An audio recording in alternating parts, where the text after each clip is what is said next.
After being disabled in a car accident, I recovered amazingly quickly. My muscles became well-proportioned and strong, but I chose to hide my strengths. What is even more shocking is that Jiang's mother's extraordinary doting on her adopted son, Jiang Ning, actually conceals an incest scandal. On a rainy night, I ran into Jiang Bainian, who was soaking wet, at the entrance of Yunding Palace. This little sister who was marginalized by the Jiang family, at this moment, clutched the bed photo evidence in her mobile phone, her eyes clear and frightening. When she huddled in the passenger seat holding my old coat, the words, "Brother-in-law, your gun callus hasn't disappeared yet," made the temperature in the car drop sharply. She actually saw through my appearance as a useless son-in-law and found that underneath my body was the blood and bones etched from 10 years of military service. Chapter 82. Why does Jiang's mother dote on Jiangning? The brother and sister returned to the house. Although they wanted to know what happened, seeing Gu Xingzhou soaking wet, Gu Yunj urged him, "Go upstairs and wash first, and come down to explain later." As she said that, she was ready to go back to her room. After all, she had just jumped directly into the swimming pool in a hurry. Gu Xingzhou nodded. He was quite fascinated by the long-lost feeling of being down to earth, especially the feeling of being full of strength, which made him walk with great vigor. Gu Xingzhou stood in the bathroom, feeling the constant rush of hot water. He looked at his body. He no longer looked thin as before. His muscles looked well-proportioned and full of strength, especially. He lowered his head and couldn't help but think of a certain sentence. "My second brother is invincible." Downstairs, Gu Yunj had already washed up and was calmly making tea. With her wet hair draped over her shoulders, she has a unique flavor. Although she's already 37 years old, she still looks like a queen, especially her perfect side profile. She is worthy of the title of goddess. Gu Xingzhou walked down slowly. Even though he knew that the person in front of him was his own sister, he still couldn't help but feel amazed. "Come, have a cup of hot tea." Gu Yunj brought the teacup over and said, "Tell me, what's going on?" "Hey, it's nothing actually." Gu Xingzhou took the tea and said with a smile, "I met an old Chinese doctor earlier. When he heard that I was injured, he prepared some medicine for me. I didn't expect it to work so quickly." Gu Yunj raised his eyebrows. "Are you treating your sister like a 3-year-old child? Where in the world can there be such a miraculous doctor?" "Sister, I'm injured, not dying." Gu Xingzhou was a little melancholy. "Besides, how many days have passed since my surgery? I'm not permanently disabled." Gu Yunj was stunned. It seems that what my little brother said is still very reasonable. Gu Xingzhou did not tell her that his body had recovered and was even stronger than before. Therefore, Gu Yunj just thought that Gu Xingzhou had recovered from the car accident and did not think much about anything else. Thinking of this, she suddenly felt relieved, but there was still a hint of anger on her face. "Then you can't be so impulsive and jump directly into the swimming pool. Do you know that you almost scared me just now?" "Well," Gu Xingzhou scratched his head. Seeing this, Gu Yunj just smiled and said, "Okay, let the doctor give you a comprehensive checkup later. It's best if there are no hidden diseases left." "Don't worry, I will go for the checkup, so there's no need to bother asking the doctor to come over." Gu Xingzhou rolled his eyes. It's true, this matter really can't be checked in front of Gu Yunj. If people found out that his physical condition was better than before, he would not be able to explain it. Fortunately, Gu Yunj didn't think much about it after hearing it. Seeing her brother in good health, she was also happy. The two siblings sat together and chatted for a long time. Gu Yunj suddenly asked, "What are you going to do with Chun Zian? You have captured him for half a month, and recently people from the Lingnan Jian family have come to find him." "Oh," Gu Xingzhou suddenly laughed. "It seems that this son-in-law has no status in the Jian family. He has been missing for half a month since he came. Jian, he just remembered that she has such a husband. It seems that this stand-in is just a stand-in after all." Gu Yunj rolled his eyes in annoyance. "Don't take it lightly. Even if he's just a substitute, he's still Jian Yi's husband on the surface. This woman is different from her mother. She's unreasonable when she gets crazy. You detained Chen Zian in private. If outsiders knew about it, it would hurt Jian Yi's reputation. You'd better be cautious." I know. Gu Xingzhou responded helplessly. He found that the more familiar this sister became with him, the more she acted like an old mother. Sure enough, Gu Xingzhou's attitude immediately aroused Gu Yunj's dissatisfaction. She glared at him and grabbed his ear with her hand. "Why? You already complain about my nagging after just a few days, right? You little brat. I haven't put so much thought into Tuanshuan and Yuan, and you're only 25 years old, but you're not even as good as two 6-year-old kids. You despise me, don't you? Gu Xingzhou was acting out a scene of deep love between sister and brother, but on Jiang Lanyue's side, the conversation between the sisters was not so easy. The two sisters sat facing each other in silence. After a while, Jiang Lanyue asked, "Did you see all this with your own eyes?" Jiang Banian shook his head, then nodded and said, "I didn't see Dad with my own eyes. Mom told me that Dad had a woman outside and had a son. My third sister also knows about this." As for Mom, Jiang Banian took out a cell phone, pulled out a few photos, and handed them to Jiang Lanyue. After Jiang Lanyue took it and looked at it, her face suddenly turned pale and blue. There are some pictures of Jiang's mother and Jiang Ning on it. Jiang Lanyue was distracted for a moment and didn't even notice that her phone had fallen on the table. She has been confused these days. It's okay that Jiang's mother is a little partial to her. She thinks that she is an adult after all and is no longer at the age to act like a spoiled child in front of her parents. But what happened last time, Jiang's mother didn't even say a word to comfort her. She just started to blame her for hurting Jiang Ning and finally threatened her with her life and asked her to sign a letter of apology. It seemed that she, the biological daughter, had no affection at all in front of Jiang's mother. Now it's all clear. It seems like they are an adulterous couple. Jiang Lanyue only felt a wave of nausea. Little sister, does Dad know about this? Also, does the third sister know about it? Jiang Banian shook his head. They don't know. If they knew, the family would have fallen out long ago. Jiang Lanyue frowned, staring into Jiang Banian's eyes, and said solemnly, "Since you have encountered such an ugly thing, why didn't you tell Dad earlier?" Hearing this, a trace of struggle flashed across Jiang Banian's face, as if he had something to hide. After a while, she said self-deprecatingly, "Sister, what's the point of saying it? Are you going to stage another family quarrel? When these things happened, you had already left home, and my eldest sister also left. My third sister only cared about profit and didn't care about family affection at all. As for my parents, the little girl smiled sadly and said, Dad already had a son outside, and at that time he was thinking about competing with the third sister so that his son could inherit the family business, right? As for Mom, she shamelessly got involved with her adopted son. Do you think anyone will still care about me? What's the point of saying these things or not? Anyway, Mom will take her gigolo away, and then Dad will have a legitimate reason to let his mistress and illegitimate child return to the Jiang family openly. Sister, you all have your own families and careers, but I was only 16 at the time. What could I do?" Chapter 83, there's a kind of growth that makes people feel distressed when listening to it. Jiang Banian. Jiang Lanyue was speechless when asked. She learned everything from her sister and was only concerned with all the injustices she had suffered, but she ignored the fact that the position of her, the youngest sister, in the family was actually extremely embarrassing. Among the two daughters in an ordinary family, the eldest and the youngest usually receive more attention. But Jiang Banian, the youngest, doesn't seem to have such treatment. The father has an illegitimate child outside. Compared with the Jiang family, which is all girls, Jiang's father, who has a son, there is no need to think about favoring the illegitimate child. As for Jiang's mother, there's no need to mention her. What about Jiang Banian? Who would care? Jiang Lanyue felt filled with guilt. She looked at her sister and said, Nian Nian, I am sorry for you. Sister. Jiang Banian shook his head and said, there is nothing to be sorry about.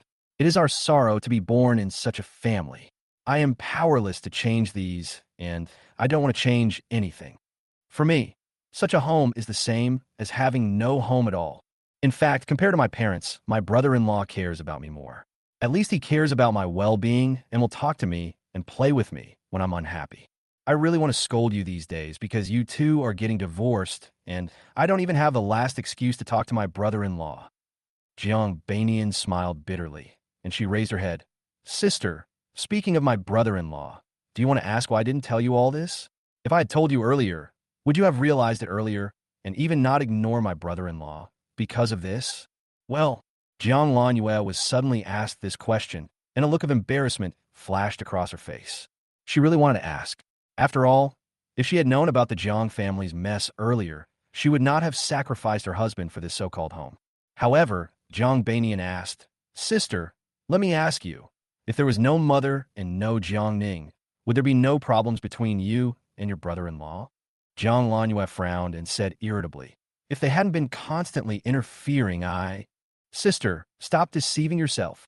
Seeing that Jiang Lanyue still thought so, Jiang Banian sneered. Sister, everyone says that flies don't bite seamless eggs, so everyone is convicted to fly, but there's nothing wrong with the egg in essence.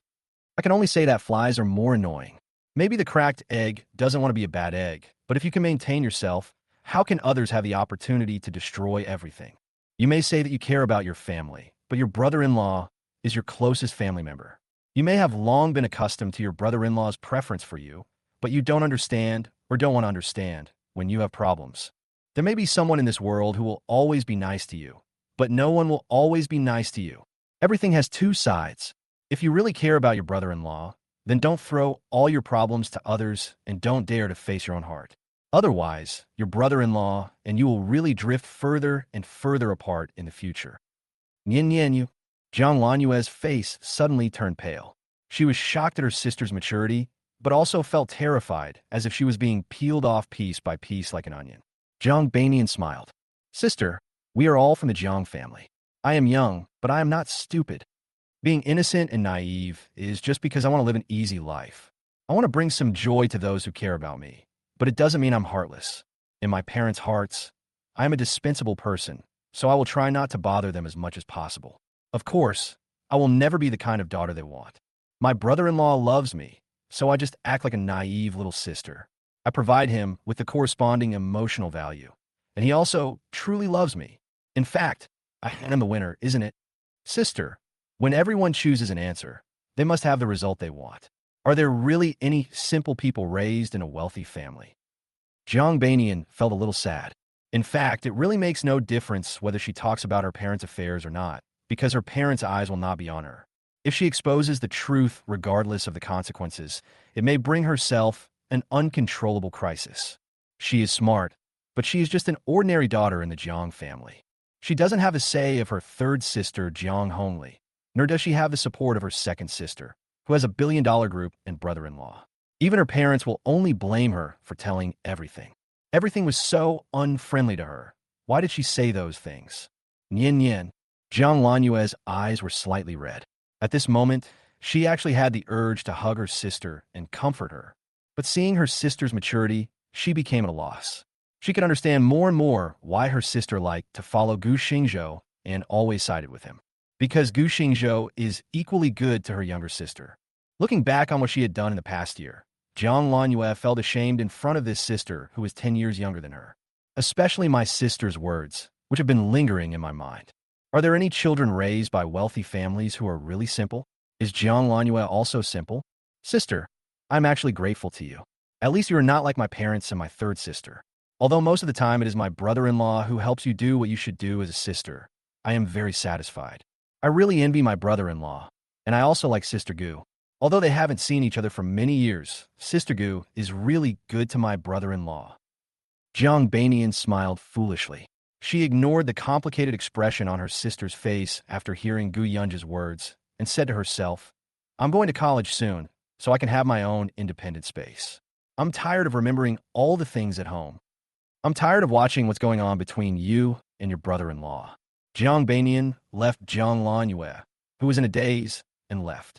It was not until a long time that Jiang Lanyue came to her senses, only to find that her sister had left. A bitter smile appeared on his face. Their parents betrayed each other, and the 4 daughters of the Jiang family now seem to have gone their separate ways. She never thought that even her underage sister could be so clear-minded and had made her own choice. But what about yourself? What will happen to me and Gu Xingzhou in the future? A deep sigh sounded, but there was not even an echo. After Gu Xingzhou and Gu Yunji chatted for a while, they came to an abandoned factory. This is where Chun Zian is imprisoned. When I saw Chun Zian again, he barely looked like a human anymore. When he saw Gu Xingzhou again, Chun Zian's eyes suddenly showed a desire he had never had before. Gu Xingzhou, let me go, let me go. Chun Zian almost crawled towards Gu Xingzhou. Gu Xingzhou saw Chun Zian's miserable state, which completely lost the noble image of a wealthy family's son-in-law in the past. He smiled and said, Mr. Chun, have you thought of anything to tell me in the past half-month? I'll tell you everything. I don't know what to call Chapter 84, so let's just give it a sexy title. Jiang Banian has been in a bad mood since he came out of Jiang Lanyue's house. There was a misty drizzle in the sky, and the rain mist fell on her hair, drop by drop, which was very beautiful.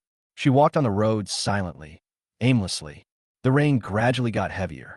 Jiang Banian looked up, but found that there were almost no pedestrians around. This, Jiang Banian stared at the four large characters carved in a flamboyant style on the boulder in front of him. Jiang Banian was dumbfounded. Entang Palace. She actually just walked and arrived at the Yunding Palace. Looking at the sky, it was already getting dark. Jiang Banian stamped his feet, but he couldn't see any place to hide from the rain. Helplessly, she ran to the entrance of the villa area, where there was a large umbrella held up by the gatekeeper. He shook off the water stains on his arms. His clothes were slightly wet. Even under a large umbrella, the rain was still blown by the wind and kept hitting his body. Jiang Banian took out his cell phone and wanted to take a taxi, but he didn't know where to go. She didn't want to go back to the Jiang family, so naturally she couldn't call the Jiang family's driver. And as for Jiang Lanjue's place, to be honest, she didn't really want to go either. I held my phone in a daze for a while, silently watching the cars coming and going, and a nameless sense of loss surged in my heart. Gu Xingzhou sat in the car, watching the raindrops hitting the window bit by bit, equally silent. His mind was constantly thinking about what Chen Zian had just said, and his heart just couldn't calm down. The originally calm lake of my heart is like raindrops on a car window, falling on the glass little by little, making my vision a little mottled. Suddenly, parking! Gu Xingzhou shouted, and the car stopped at the entrance of Yunding Palace.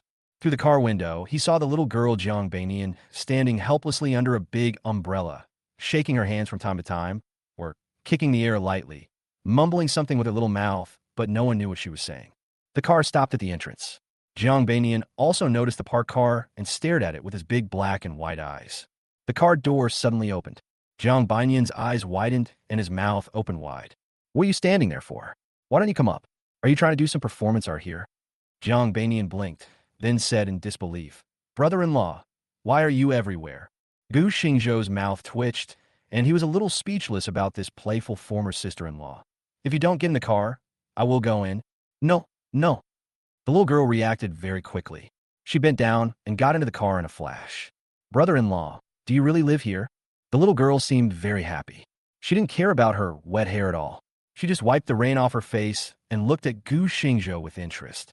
Gu Xingzhou, on the other hand, obviously heard something from her words. He took a towel and handed it over. "Wipe it off. Don't catch a cold." At the same time, he silently adjusted the air conditioning vents. Jiang Banian took the towel, thanked him sweetly, and began to wipe the rain off his body. Gu Xingzhou asked, "Why did you come here today? Why didn't you go home even though it was raining?" The little girl tilted her head, rolled her eyes, and said with a smile, "I was just playing around, and then it started raining, and I couldn't get a taxi back." "Okay." Gu Xingzhou responded indifferently. He knew that Jiang Banian was not telling the truth, but he didn't want to continue asking. The little girl, on the other hand, wiped the water stains off her hair and stared at Gu Xingzhou. "Brother-in-law, your injury." "Okay, it's okay now." "Really?" The girl's big black and white eyes suddenly lit up and twinkled. "Brother-in-law, that's great." Gu Xingzhou smiled. Seeing this, Jiang Banian changed the subject again, looked at the continuous villa complex and asked, "Brother-in-law, after you divorced my sister, you didn't spend all your money on buying the villa here, right? Well, do you think it's possible?"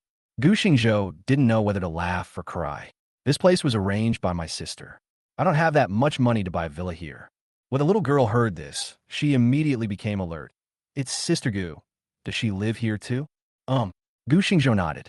As they were talking, the car arrived at Villa number 9. As soon as the door opened, Jiang Banian jumped out of the car and then ran to the door in the rain.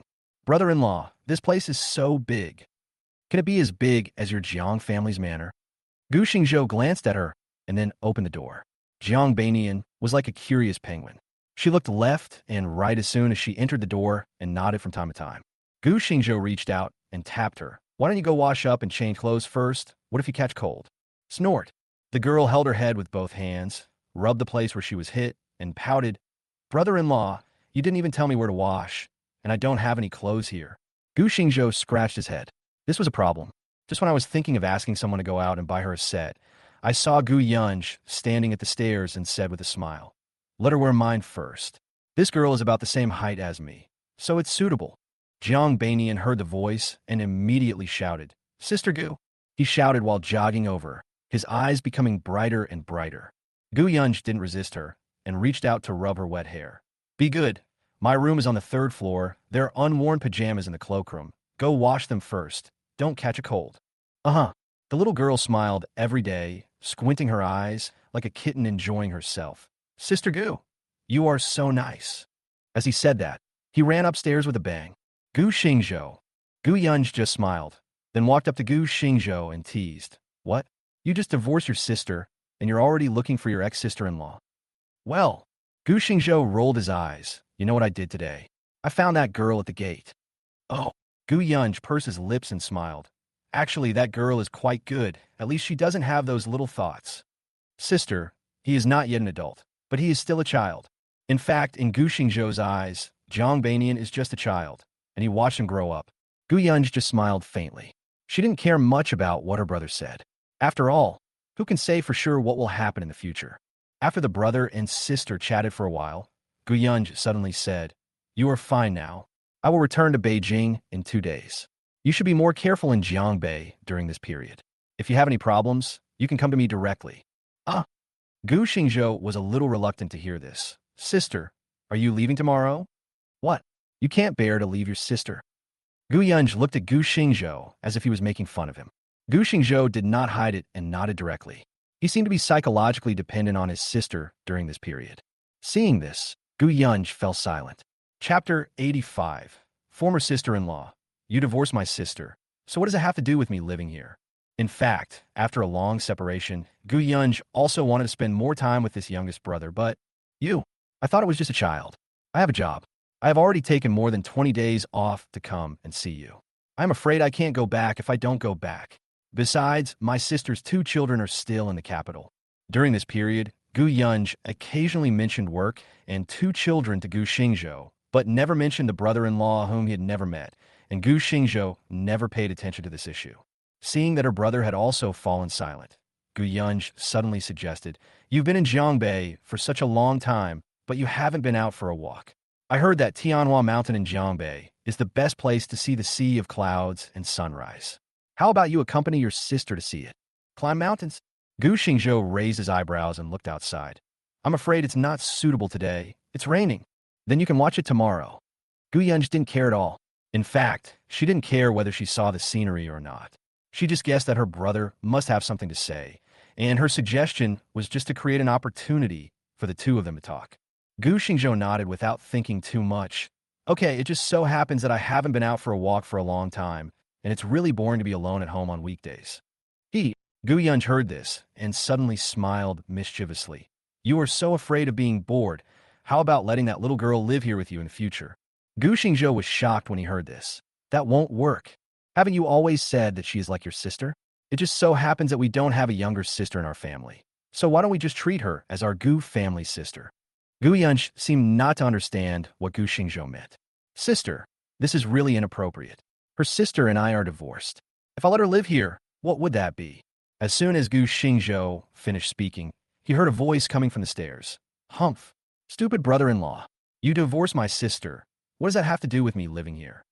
The Gu siblings turned their heads and saw Jiang Banian in his pajamas appearing at the corner of the stairs. The girl just put her fists on her hips and stared at Gu Xingzhou. "Stinky brother-in-law. People say, once a brother-in-law, always a brother-in-law. You actually want to chase him away? That's too much.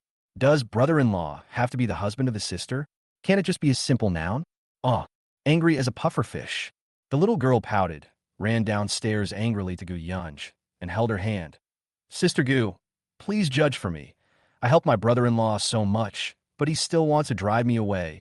I have no home to return to now, and I can't live with my sister anymore. Can you take me in?" The little girl had a weak expression on her face, as if she was an abandoned kitten. Gu Xingzhou's eyelids fluttered. "It's on again, right?" Jiang Banian simply ignored Gu Xingzhou and just pulled Gu Yunj to act coquettishly.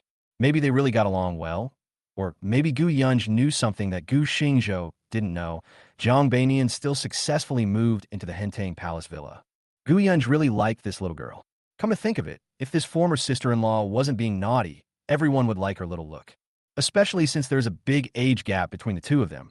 If Gu Yunj had married earlier according to the custom in his hometown, the child might be almost the same age as Nian Yen. The next day, the weather was clear and the air was fresh. Gu Xingzhou saw Xiao Qiao waiting in the villa early in the morning. Today was the day Gu Xingzhou had an appointment to go to Haoyuan Media. Since the car accident, Xiao Qiao has almost become his personal assistant and part-time driver. The main reason is that his car was completely scrapped, and he didn't have time to change one. Now this nanny car was paid for by Gu Yunj himself. As soon as he got in the car, Gu Xingzhou asked, "My sister told me that you quit your job at the law firm?" Xiao Qiao nodded and said, "The eldest lady asked me to follow you the boss from now on." Gu Xingzhou thought about it and nodded. After he took over Haoyuan Media from Jiang Lanhua, he has made some plans for the future these days. Since he is involved in this field, some important departments must be placed in the hands of his own people. For example, legal affairs. Especially after Gu Xingzhou read the information about Haoyuan Media, Xiao Qiao's existence became even more important. With more, the Golden Finger brought him many works in the cultural field, all from that awesome Mother Earth. Gu Xingzhou also took a look at them these days and was simply fascinated by them. I couldn't help but come up with the idea of copyright operation. If there is a great lawyer like Xiao Qiao in this area, it will be like adding wings to a tiger. But the most important thing right now is to clean up Haoyuan Media. The company has developed fairly well under Jiang Lanhua's leadership, but when it comes to any representative works, there is really nothing worth mentioning. To put it bluntly, it is just a thing that uses a bunch of idols to make money. It is not wrong to say that Jiang Lanhua is short-sighted. After all, in Gu Xingzhou's view, no matter what kind of enterprise wants to develop, representative works are indispensable. This is the core of the enterprise, just like the drone of Lanhua technology. It's not wrong to say that she is right. It's probably because singing and dancing, acting cute and coquettish every day has almost become the current market situation. Compared with investment works, there are still various risks, and this one seems to have the least risk. As for the qualifications of Haoyuan Media, the utilization rate is a bit low. I guess Jiang Lanhua also wanted to do a good job at that time, but good works are hard to come by. Finally, after making money from the fan circle, they became increasingly indifferent to other businesses. This is also why an entertainment company with complete qualifications cannot increase its market value, because all its profits are based on idols without any characteristics. It is said that experts know the ins and outs of things. Those singing and dancing may seem very popular in front of outsiders, but in the eyes of experts, they are nothing. But for Gu Xingzhou, this is a huge treasure. Jiang Lanhua can't find good works, but he has them. In fact, he chose Haoyuan Media mainly because of its complete qualifications. While thinking, the car stopped under a building. Gu Xingzhou got out and looked around, frowning slightly. As soon as Xiao Qiao saw him, she knew what he was thinking. She said, "Boss, for the convenience of management, Haoyuan Media's office was located next to the Lanhua Technology Building." Gu Xingzhou nodded silently. "Let's find a new office space." Xiao Qiao didn't say anything, just nodded. The two came to the 21st floor of the building. The entire floor was rented by Haoyuan Media. As soon as they arrived at the door, they saw a woman about 35 or 36 years old standing at the door. The woman had an ordinary look, but she looked meticulous. As the president of Haoyuan Media, Li Yihong naturally knew Gu Xingzhou, and he also knew that Gu Xingzhou was now the boss of Haoyuan Media. The first time she saw Gu Xingzhou, the woman bowed slightly and called softly, "Boss Gu." Gu Xingzhou stopped and looked at the woman deeply. After a few seconds, he spoke. "Haoyuan Media has changed its head. Are you mentally prepared?" Li Yihong raised his head, feeling something was wrong. Chapter 86, This is my company, not a romantic place. 3 updates a day next month. P.S. To thank you for your support. There will be 3 chapters a day next month. The author will curse at the end of each chapter. Seeing this, Gu Xingzhou just raised his eyebrows, then walked past her and went straight in. Li Yihong came to her senses immediately, and she quickly followed Gu Xingzhou. "Boss, your office has been cleaned up." She walked a few quicker steps in her high heels, leading the way with a respectful look. A smile flashed in Gu Xingzhou's eyes. This woman seemed to be quite sensible, but the people at the front desk and others who saw this scene were a little confused. After the 3 of them came to an office, Gu Xingzhou took a look and a familiar breath came to his face. He glanced at Li Yihong imperceptibly. This woman really took it to heart. This office is the style he likes. Gu Xingzhou walked over the desk and sat down on the big chair. "Let me introduce you. This is my lawyer Qiao Yu. She will be in charge of the company's legal department in the future." The tone was a little casual, as if he was giving an order for a trivial matter. Xiao Qiao nodded towards Li Hong. Boss Li, please give me more advice in the future. How dare I? Qiao Lu's name. Who in Zhongbei Business Circle doesn't know him?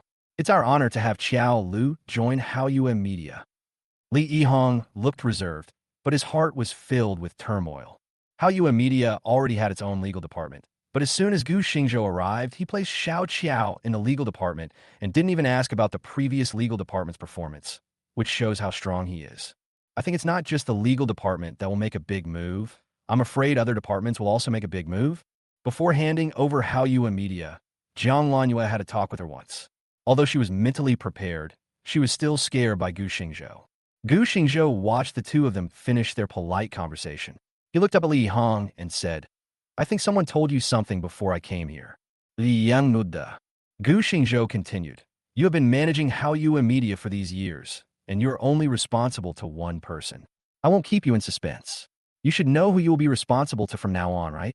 Li Yihong's heart sank, and he said, from now on, Mr. Gu will be the only boss of Haoyue Media. From now on, I will report to you the boss. Good. Gu Xingzhou was very satisfied with Li Yihong's attitude. He smiled and said, I do have some things for you to deal with this time. There is still about 2 months before the National Day.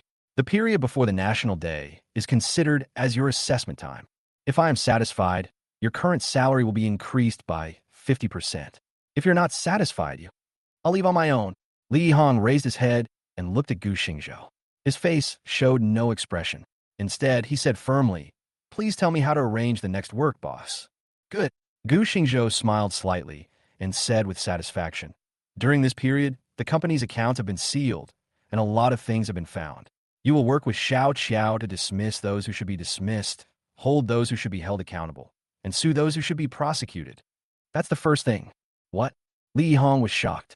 Boss, such a big move might affect the company's operation. It doesn't matter. Gu Xingzhou didn't care at all. So-called operation. To put it bluntly, is it the projects currently underway? I've seen these. They're all meaningless money-making works. We can start to cut them off, so that the company will have less work to do now, right? Li Yihong felt a little melancholy. That was all money. Gu Xingzhou looked at her expression and smiled immediately. He said, don't worry. I've already discussed this with Qiao Lu before making this decision. Her presence will definitely not cause any losses to the company. She will assist you in handling this matter. When Li Yihong heard this, he immediately looked at Xiao Qiao, who just nodded. Since Qiao Lu already has a solution, I won't worry anymore. Li Yihong immediately stopped worrying about it. In response to this, Gu Xingzhou couldn't help but look at her with higher regard again. I'm afraid that if it weren't for Li Yihong, given how much Jiang Lanhua cares about Haoyue Media, this company would have been emptied out long ago. Gu Xingzhou, who knew what was going on, immediately spoke up again. The second thing, clean up the company's artists. From now on, as long as I'm in charge, I don't want to see those artists who can only sing, dance, and pose. Haoyue Media will only focus on real skills and real strength in the future. Those with ability and talent will be trained, and those with no ability will be cut off for notifications with excuses. Li Yihong's face suddenly turned ugly after hearing this. Boss, I'm afraid there's a problem. Not to mention the partners, the fans of the artists alone will definitely criticize us. Don't worry about that. Qiao Lu will go to talk to the partners. As for the fans. Gu Xingzhou paused, then sneered. Haoyue Media does not need to compromise with those fan clubs. If the artists incite fans to cause trouble, I think you have a way, don't you? Li Yihong was silent. As the president of Haoyue Media, she naturally has the ways and means, but after all, those artists were trained with great expense, and if they are just hidden like this, it would be a huge loss for the company. Seeing her silence, Xiao Qiao immediately smiled and said, Boss Li, you don't have to worry about the loss. The artists that the company eliminated are still famous. If we put them on ice, someone will naturally want them. We just need to follow the contract when the time comes. In fact, the current situation in the circle is to play with traffic. If Haoyue Media doesn't want these people, naturally someone will come to the door waving money and help terminate the contract. In this way, Haoyue Media will not lose money. Li Yihong naturally understood this truth, but she still mustered up the courage and looked directly at Gu Xingzhou. Boss, I am not questioning your decision, but as the president of Haoyue, I need to be responsible for the company's profits. Right now, The company only has Jiang, only 30 million in its account. Even if Xiao Lu can perfectly resolve the issue of terminating the contract with a partner, the value that those artists that have been trained can generate is far higher than the penalty for breach of contract, which is not in the company's interest. Gu Xingzhou smiled immediately. He asked, Sister Heng, is it okay for me to call you that? He raised his eyes to look at Li Yihong, who immediately said in panic, Boss, I can't take it, Gu Xingzhou waved his hand. It's just a name. Don't be polite. I'm going to ask you a question next. He looked into Li Yihong's eyes and asked, with your ability and knowledge, do you want to build an entertainment company that wins the market with your works and leads the industry? Or do you want to just make money like now? Li Yihong subconsciously said, of course it is the former, but that's all. Gu Xingzhou took out a hard drive and placed it on the table. This is the company's next major project. The film has been completed. All you have to do is find a good dubbing team and make preparations before the film is released. Movie. Li Yihong's eyes widened. How You Media is going to make a movie? Chapter 87 How You Media has different thoughts. Yes, it's a movie, and it's an animated movie. Gu Xingzhou smiled slightly. In fact, when Goldfinger fished this thing out, Gu Xingzhou almost peed himself when he saw the introduction. The Naughty Boy Neza, the super movie from Mother Earth's flower-growing country, was the first movie in history to make it into the top 5 in the film and television box office. The combined box office of the two movies exceeded 20 billion. What the hell is this concept? Although he was not quite sure what Mother Earth was, he was shocked by other works of the same origin that he had read. Therefore, he has absolute confidence in this series of films. Li Yihong was somewhat surprised, and even Xiao Qiao was curious. As someone who has always been by Gu Xingzhou's side, how come she didn't know that Gu Xingzhou had gone to the movies? Li Yihong picked up the hard drive hesitantly and looked at it. Boss, I have little education. Are you not lying to me? The corner of Gu Xingzhou's mouth twitched, as if he realized that the personality of this mediocre female president was about to collapse, and he suddenly wanted to laugh. Ahem. Gu Xingzhou pretended to cough twice and said, you can take a look at it first and decide later. But remember, after the dubbing team is selected, let me go through it first. There are requirements for dubbing in it. Well, Li Yihong was stunned for a moment, then quietly put away the hard drive. After explaining everything, she suddenly suggested, Boss, this is your first time in the company. Why don't you go and take a look at the various departments? He frowned and thought for a while, then said, forget about other departments. Today, we will only look at the artist department and wait until the company moves to a new office. A group of people were about to be cleared out, so there was no point in him going to take a look now. However, Li Yihong thought too much. She looked at Gu Xingzhou strangely. This new boss seemed to have just divorced, and now he was eager to go to the artist department. Was he trying to play some game of unspoken rules? Although to these bigwigs, celebrities are just... But you can't resist your curiosity. However, Gu Xingzhou seemed to have thought of something, and he said, I heard that many managers in the company have forced artists to accompany them for drinking and socializing. Li Yihong, who was immersed in his own thoughts, was suddenly startled. What does this mean? The new boss' first move. Want to be to cut the artist department first? What? Is it difficult to answer? Gu Xingzhou glanced at her. Li Yihong immediately said hesitantly, in principle, the company does not allow it, but these are private actions, the company. You're turning a blind eye? Gu Xingzhou nodded calmly and said softly, are all the artists under the company here? Li Yihong nodded and said, except for those who are out on a promotional trip and can't leave, the rest are all here. Good. Gu Xingzhou nodded and said, I'll go there myself in a bit. You and Xiao go deal with the people on the list first. Also, for those agents who violated the rules, you will have to decide whether to punish or fire them according to the company's regulations. The artists supported by the company are not there to entertain people. If you want to make the company the best in the field, reputation is still very important. All those messy things must be stopped from today on. Our How You Media is not Kunwo, let alone Yucheo. Do you understand what I mean?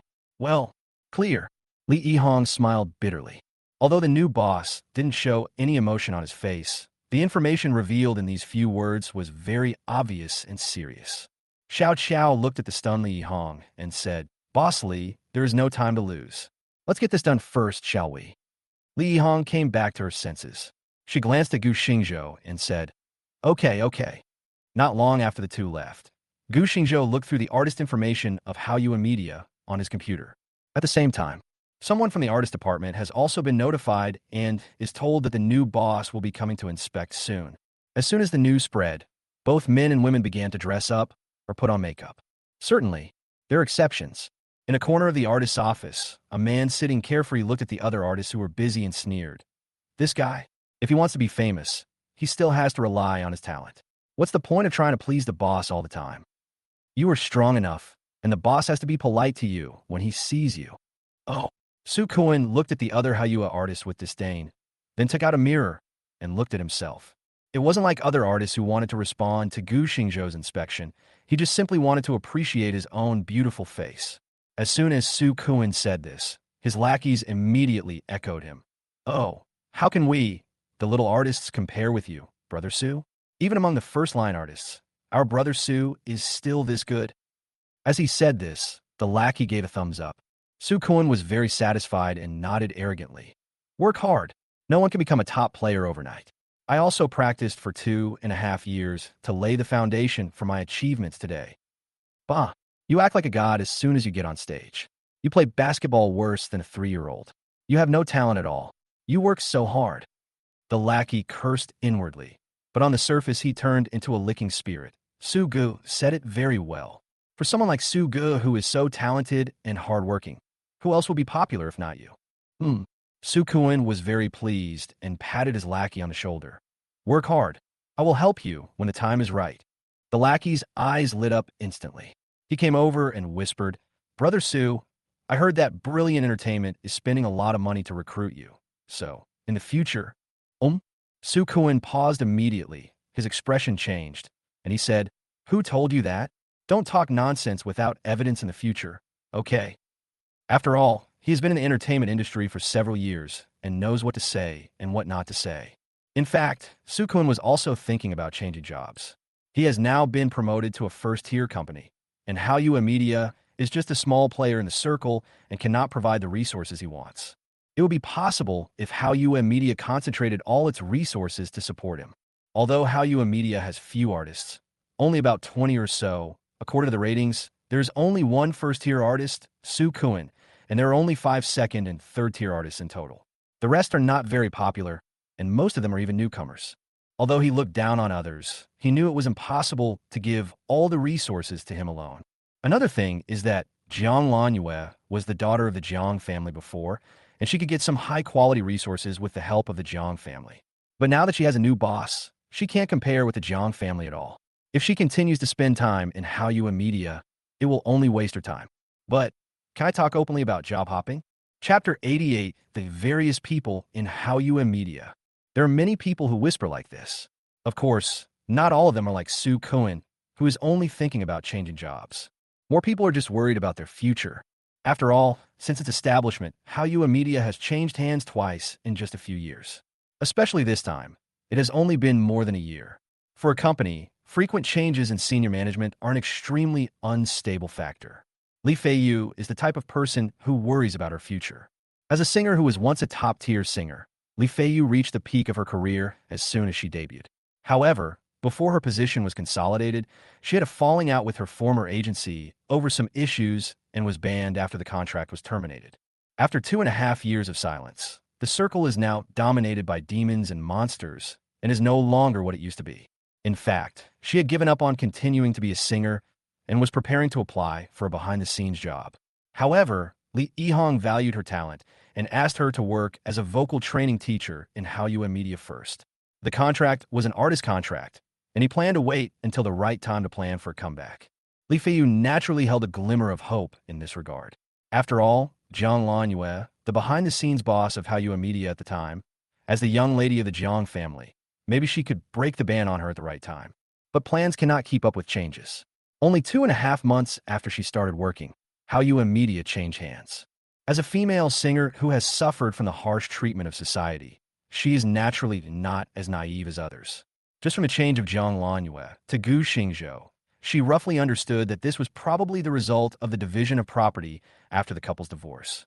She didn't know much about Gu Xingzhou, or rather, what she knew was some information given by the authorities after Gu Xingzhou sued Zhang's mother. The new boss may be a good person and a capable person, but without his background, can he make it in the entertainment industry? Maybe he can make a living, but can he make a comeback? For a moment, even Li Feiyu, who was used to the ups and downs of life, couldn't help feeling a little sad. The girl sitting next to her seemed to notice her anxiety and comforted her. Sister Feiyu, are you worried? Upon hearing this, Li Feiyu showed a trace of bitterness on her face. She looked at the girl in front of her, who was 2 years younger than her, and sighed softly. The girl looks charming and pure, with a hint of mature charm in her purity and a touch of youthfulness in her charm. At the age of 22, she is 2 years younger than Li Feiyu. The two have similar experiences, but also some differences. So, in MANHWA media, the two regard each other as close friends. Gigi, you and I are different. Even if the company changes its boss, you will still have plenty of opportunities in the future with your conditions, but Li Feiyu touched the head of the girl in front of her. This girl looked pure and lustful, but in fact she was a talented singer with stable bass, accurate high notes, and great explosive power. All she lacked were works and opportunities. And what about Li Feiyu? Although she believes she has the ability, being banned in the circle is no joke. I'm afraid no one would dare to take the risk to help her. Shunji held her hand and said with a smile, Sister Feiyu, it's not time to be pessimistic. What if the new boss is even better, right? We still have to have hope. In fact, even she herself was unsure, but ever since she met Li Feiyu, the two of them have been living like this. Li Feiyu naturally knew about her sister, so she couldn't complain about it anymore.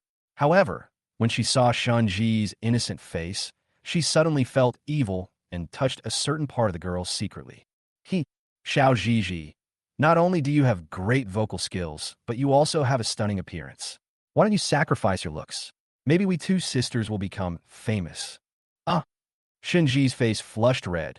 She covered her chest with her hands and said shyly, Sister, don't be shy. Pucci. Li Feiyu laughed immediately when she saw her cute appearance. While the two were playing, footsteps were suddenly heard outside the large office. Everyone looked outside the door and saw Li Yihong's assistant Yi Qing coming over with someone. Ba. Yi Qing clapped her hands, and everyone's eyes turned to the person behind her. She was like a piece of jade from a roadside garden, warm and moist, but her brows showed a hint of coldness and restraint, and she looked unusually noble. Sister, is this a new artist? Her temperament can easily beat a lot of male stars in the circle. Shunji grabbed Li Feiyu's arm, looking a little excited. It is said that men are attracted by beauty, but isn't it the same for women? However, when Li Feiyu saw the person coming, her pupils were slightly startled. She patted Shunji's hand and was about to tell her not to talk nonsense when she heard Yi Qing say with a smile, Everyone, this is our company's new boss, Mr. Gu. What? Gu, Mr. Gu? Shunji widened his eyes, his face full of disbelief. I thought he was the company's new talent, but he turned out to be the new boss? So young, so handsome, and so elegant? Yi Qing moved a chair over, and after Gu Xingzhou sat down, he leaned back slightly, folded his right leg over his left leg, and placed his hands on his lower abdomen, looking calm and confident. I guess you guys have discussed this privately before I came here. How was it? Did you come to any conclusion? Gu Xingzhou looked at the artists with a smile. Well, everyone looked at each other, with some embarrassment on their faces. They never expected that the new boss would start his speech by saying this, and they immediately felt like they were being exposed. Seeing this, Gu Xingzhou smiled again. I took over this company, so naturally I have my own ideas, and I will use my own ideas to build this company. Since you are part of the company's development, it is normal for you to have your own ideas. No need to be restrained. You can say whatever you want. Everyone was still looking at Gu Xingzhou, but no one spoke. Some people hesitated for a moment, but seemed to have considered it for a moment, and finally remained silent. Seeing this, Gu Xingzhou knew what they were worried about, so he smiled and said, Since you guys won't say it, I'll say it first. He looked around and asked, Are there any of you who are artists under Chen Hong and Yechin? Everyone was stunned at first, then looked at Su Kun, Li Feiyu, and Shunji, and Gu Xingzhou also looked over there. Gu, Mr. Gu, I am an artist under Sister Hong, and Shunji follows Sister Qin. Well, what about you? Gu Xingzhou looked at Su Kun. Boss Gu, I'm also an artist under Sister Hong. Su Kun raised his eyebrows, looking a little nonchalant, and seemed to have little respect for Gu Xingzhou. Gu Xingzhou just smiled when he saw this. This boss of MANHWA media seems like he is somewhat dissatisfied with him. In fact, this is true. In Su Kuin's view, he is the boss of the company, but the new boss seems to lack attention to him, which seems impolite. However, Gu Xingzhou was too lazy to pay attention to him. He glanced at the three of them and said, "The company will make new arrangements for you later." Chen Hong and Nye Qin. Chapter 89. You are so brave, so I have no choice but to hide you. Fire. As soon as these three words came out, all the artists were shocked. Chen Hong and Nye Qin are the most powerful agents in Manhwa media.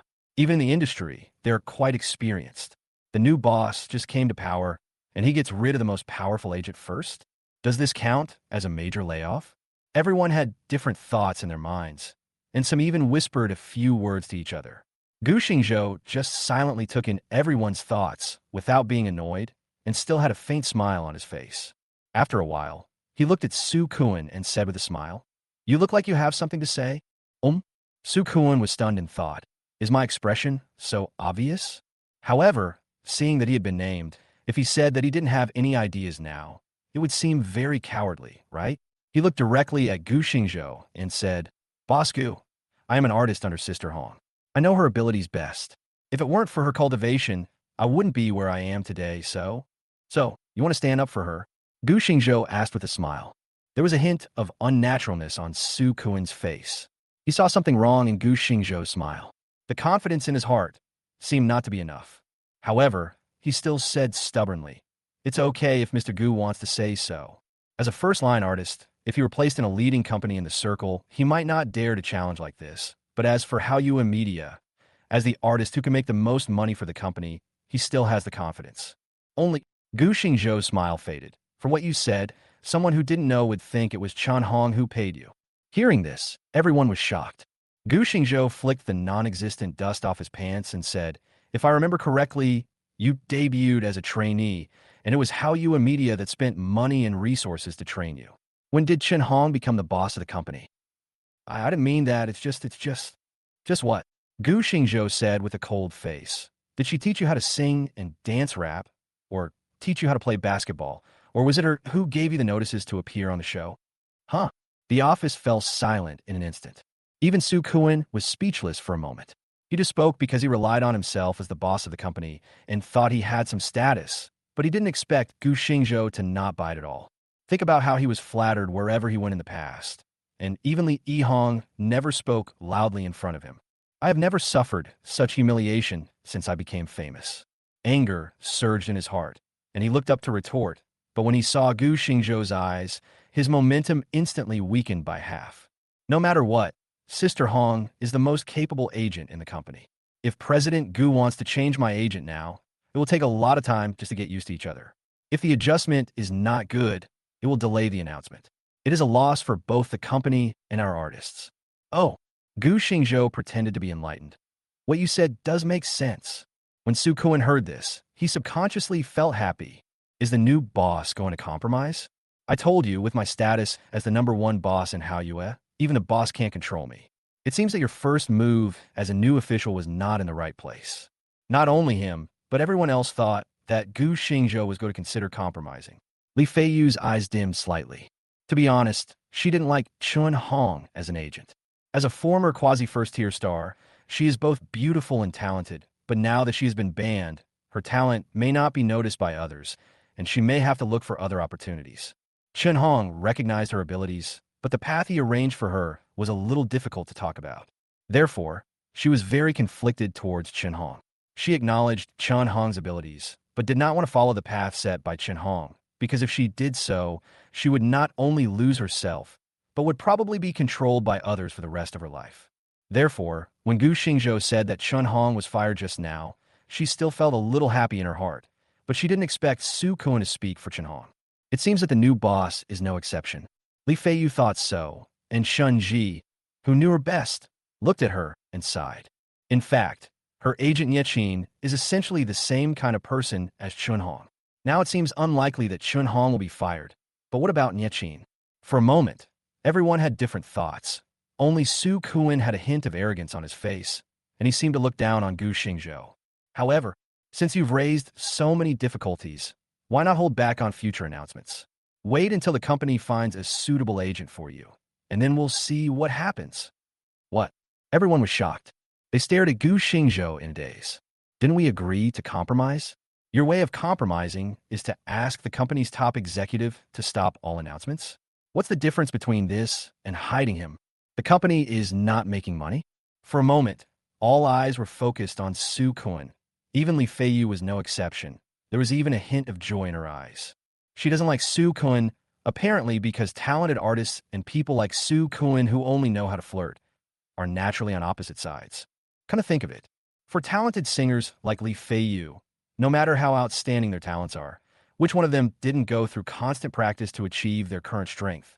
What about Su Kun? He just acts cute in his daily life, then goes on stage and flirts with girls for a few times, buys some hot searches, and the traffic keeps rising. If this continues, who will be willing to continue working hard? Seeing Gu Xingzhou's half-smile, Su Kun felt aggrieved, especially since there were many in the crowd watching the fun, which made him feel that his position was challenged. Boss Gu, I'm the only frontline employee in the company. If you do this, is there something wrong with me doing this? Gu Xingzhou stood up with a bang, looked at the artist with a cold gaze, and said, "What annoys me most in my life is that people who have no ability always think they're the best in the world. If you have such thoughts in your heart, I advise you to give them up as soon as possible. Gu Xingzhou, don't tolerate such people the most. The entertainment industry is a place of fame and fortune. If you think you can challenge me just because you have a few fans, then I will also let you know what the iron fist of capital is. In this world of fame and fortune, only talent combined with hard work can win the respect of capital. I'm telling you today that MANHWA Media, disdain to deal with the current situation in the industry. From now on, if anyone wants to speak toughly in front of me, Gu Xingzhou, then bring your talents and abilities. Come and bring a few fans to negotiate with me, and I will just let the most professional legal staff in the company teach you the basic rules. Chen Hong and Ye Qin, I've made a decision. Not only them, but also the artists of MANHWA Media will not have to accompany anyone for drinks or social events in the future. Which artist dares to do this? Just pay the penalty and leave. If any agent dares to coerce or hint an artist to do such shameful things, Gu Xingzhou, will dare to shoot. Don't tell me that so-and-so is optimistic about you, and don't tell me that you have any backers. If they have the ability, they can come to me with your contract to terminate the contract. If you don't have the ability, then follow my rules. Otherwise, even if Jesus comes, shut up." Chapter 90, as long as it's not officially banned. Being in the circle means nothing, especially, but he keeps calling me boss, which forms a huge contrast with the new boss's temperament. But why do I feel so excited in my heart? Gu Xingzhou's words almost made the newcomer scream. Even someone like Li Feiyu, who has experienced the world of fame and fortune, couldn't help but feel a little excited, wondering what this new boss said. Can it come true? Okay, now that we've come to this, just go back and wait for notification. Ignoring Su Kun's embarrassment, Gu Xingzhou directly ordered him to leave. Su Kun's feminine face darkened. He was the respected boss of the company just a second ago, but now he was like a stink bug being driven away. He glared at Gu Xingzhou and wanted to say something harsh, but Gu Xingzhou didn't even look at him. Instead, he threatened directly, "Remember what I said. If I see any unrealistic comments online, I think the company's legal department will come to talk to you. I think there is no one in Jiangbei's entertainment industry who doesn't know Xiaoyu, right?" Huh. Hearing the name Xiaoyu, Su Kun's spirit dropped to freezing point. Especially, why is it this living devil? Su Kun left in shame. Gu Xingzhou looked at the others and put on a smiling face again, but the words he said still made people feel chilling. Just listen. Everyone, now that we have dealt with the parasites in this circle, I have something to say to you. If you want to copy Su Kun's debut method, I advise you to go directly to the company's finance department, settle the bill immediately, and leave. I promise not to charge you a penny of liquidated damages. If you don't want to leave, I will have people evaluate you in the next period of time. In a word, MANHWA Media will only keep people with real abilities. Those who play the idle game will turn left when they leave. I can't help it. I'm a real man, Gu Xingzhou, and I can't stand the gender-neutral thing. Of course, I also know a little about tea art, and my tea tasting skills are pretty good. If you want to get away with it by just saying a few cute words, you'd better give up as soon as possible. After these words, many people felt embarrassed again. Was this new boss a knife-wielding person in his previous life? Why does he speak so harshly? Of course, they only dared to think about these things in their hearts and did not dare to say them directly. After all, the capital Iron Fist was brought out, although Hallyu Media was not a large entertainment company. But no matter how small the capital is, it is still capital. Even a first-tier family like Su Kuin is spoiled, let alone these little Karamis. The contract is still in someone else's hands. Thinking of the contract, someone finally plucked up the courage to stand up and said, "Boss Gu, if we leave, is the company really willing to terminate the contract with us peacefully?" That's right. Not only will we be able to terminate the contract peacefully, Gu Xingzhou, promise that as long as you don't do anything to let down Hallyu Media after you leave, I can guarantee that I won't target anyone. In fact, except for Su Kuin and several second and third-tier artists, the rest have not officially debuted and did not incur any excessive costs. Instead of keeping these people here, it is better to release them directly. He can use the limited resources to train a few people who can hold up the company. As for those who have already debuted, I'm sorry, you can only follow the contract. After all, what he just said was only directed at those who have not yet debuted. After Gu Xingzhou's assurance, everyone hesitated for a moment, and someone stepped forward first. "Boss Gu, I feel that my position is not in line with the company's future plan, so I can only thank the company for its cultivation." "No problem." Gu Xingzhou smiled. The man bowed slightly to Gu Xingzhou and finally left the office. When someone takes the lead, there will naturally be followers. At one point, everyone left in a sparse stream, and everyone bowed to Gu Xingzhou symbolically before leaving. Gu Xingzhou did not make things difficult for them, but instead said to Yi Qing, "Go and notify them to terminate the contract and release them directly. There is no need to embarrass them." Yi Qing stood aside respectfully and said, "Yes." Although she didn't quite understand the new boss's approach, she trusted Li Yihong. Since Li Yihong asked her to follow the new boss's arrangements, she would do so. With these words, those who wanted to leave suddenly felt happy. It's true, since I entered this circle, this is the first time I've seen a contract being terminated peacefully under such an unequal situation. For a moment, the people who left were all overjoyed. Most of them just rely on their looks, thinking that since Hallyu Media can create a successful case like Su Kuin, they must think that their future path will be the same.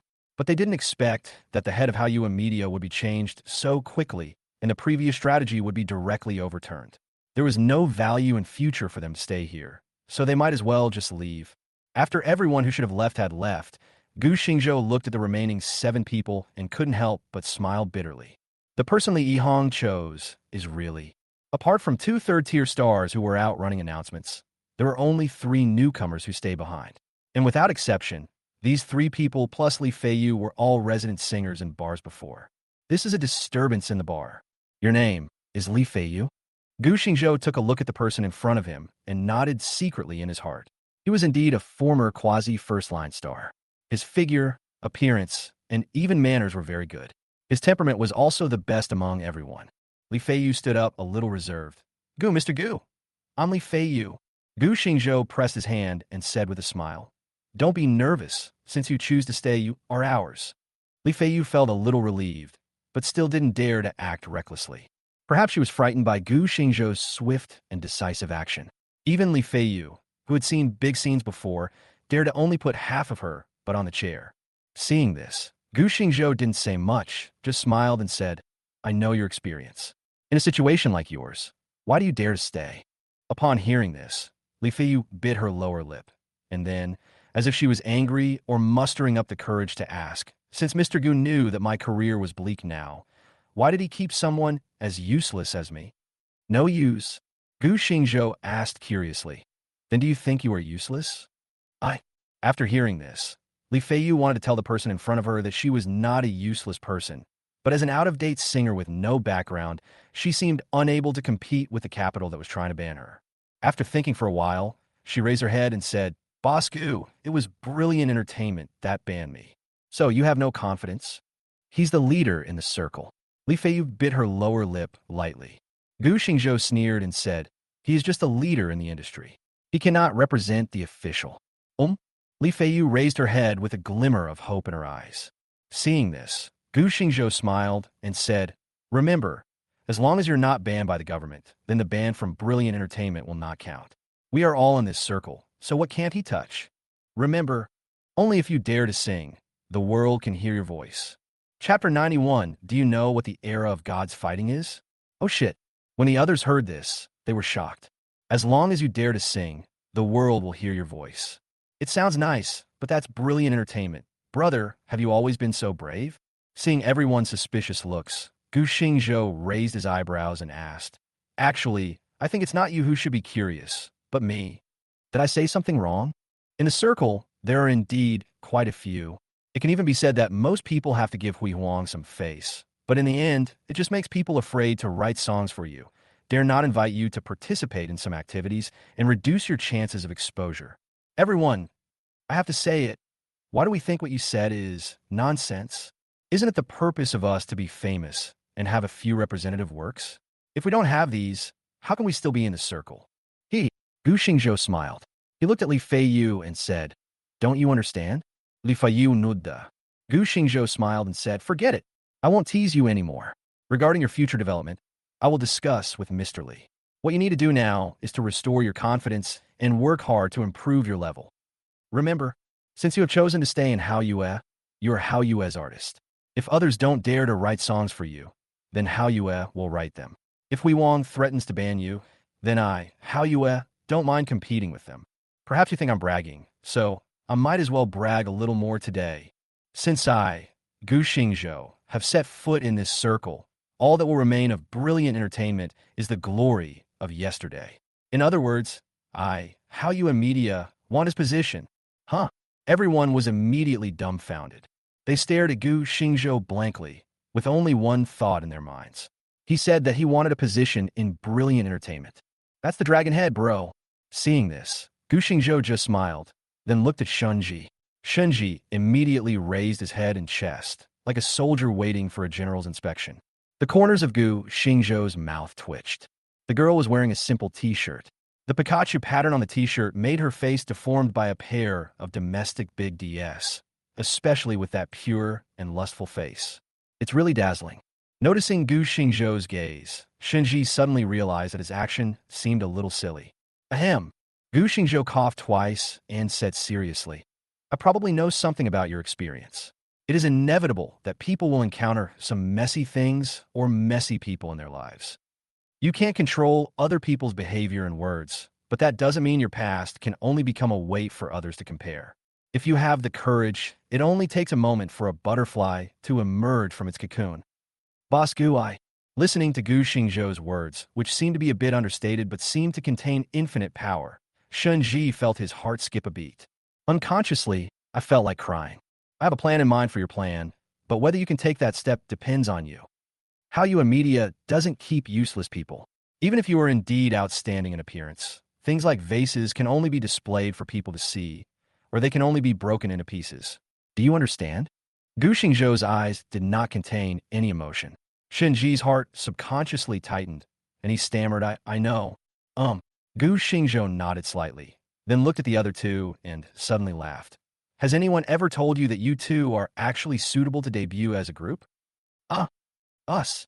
The two people who were talking looked to be the oldest people here, both around 27 or 28 years old. Gu Xingzhou smiled and said, I just heard the songs you sang before. To be honest, if you two were to form a group, I personally think you would have the potential to become a top group in China and even to conquer the world in the future. What? Zhou Yu looked at Ling Yin beside him hesitantly, wondering, could the two of them become the best group in the country? Don't be ridiculous, okay? We have never worked together before, so how can you tell that there is potential for us to become a team? Gu Xingzhou just smiled mysteriously, without further explanation, and said, Whether I am right or wrong, you will know in a few days, just don't be surprised then. As he spoke, he turned his gaze to the last two people, two second-tier singers from Haoyue Media. I don't know if Li Hong has any hobby in discovering talents. Among the 7 people who stayed, 6 developed in the music field, and the remaining one is an actor. Among these 6 singers, half of them have stories. Gu Xingzhou said to the 2 of them, I don't need to say more. Since you 2 can break into the second-tier circle with your own abilities, the company will not ignore your existence. Haoyue Media has no other abilities, but it is not difficult to tailor a few songs for you. From now on, you don't have to copy others. The most important thing is to sing in your own style. As for you, Fong Xing, Gu Xingzhou looked at one of the male singers and asked, Do you dare to have a competition with your diva ex-wife? Fang Xing's eyes widened. Gu Gu. Mr. Gu, you. Gu Xingzhou immediately laughed and said, if you are still speechless on stage like you are now, it won't be your ex-wife who will be slapped in the face, but you. Well, Fang Xing blushed slightly. Gu Xingzhou was immediately delighted. These artists of Hallyu Media were really interesting, especially Fang Xing. With his experience, he had the potential to become the protagonist in the novel circle. From school uniform to wedding dress, the first sword that made the other half famous was to kill Fang Xing, the person he loved. A perfect protagonist script. Without waiting for Fang Xing's reaction, Gu Xingzhou looked at the only third-tier actor present, and without further delay, he said directly, Shen Xing, you are one of the few actors in Hallyu Media. I'm interested in investing in a drama. It is impossible for it to be broadcast on TV, but it is good enough for you. Act well in your role, and you'll get what you want. As he said this, he looked at the time. He had been at Hallyu Media for a long time today. He looked at everyone and said with a smile, whether you believe what I said today or think it's just bragging, we are not in a hurry. Since you have chosen to stay, then walk slowly and see for yourself. You have lived up to Hallyu, and I, Gu Xingzhou, will live up to you. That's it for today. Having said that, he stood up, smiled at everyone, and then left the artist department's office, leaving everyone either expectantly or in deep thought. Back to my office again. Li Yihong walked over as if she had calculated the time perfectly. When she saw Gu Xingzhou for the first time, she felt a little resentful. Boss, you have promised so many people and launched a new film project. The company's funds are a bit tight. After all, the company's account only has the 30 million left by President Jiang. The money is a little less, but don't we still have you, the great general? Li Yihong's mouth twitched. Boss, even a good cook cannot cook without rice. Even if I think I have some ability, I can't spend this dollar as if it were $2. Do you trust me so much? What else? Gu Xingzhou smiled faintly and said, you are the president of Hallyu Media. If I don't trust you, who else can I trust? Li Yihong was a little helpless. It was not like this when you first came. Chapter 92, the pie drawn by the boss, is big and round. Boss, I personally appreciate your trust, but without money, you can't do anything. Li Yihong felt helpless.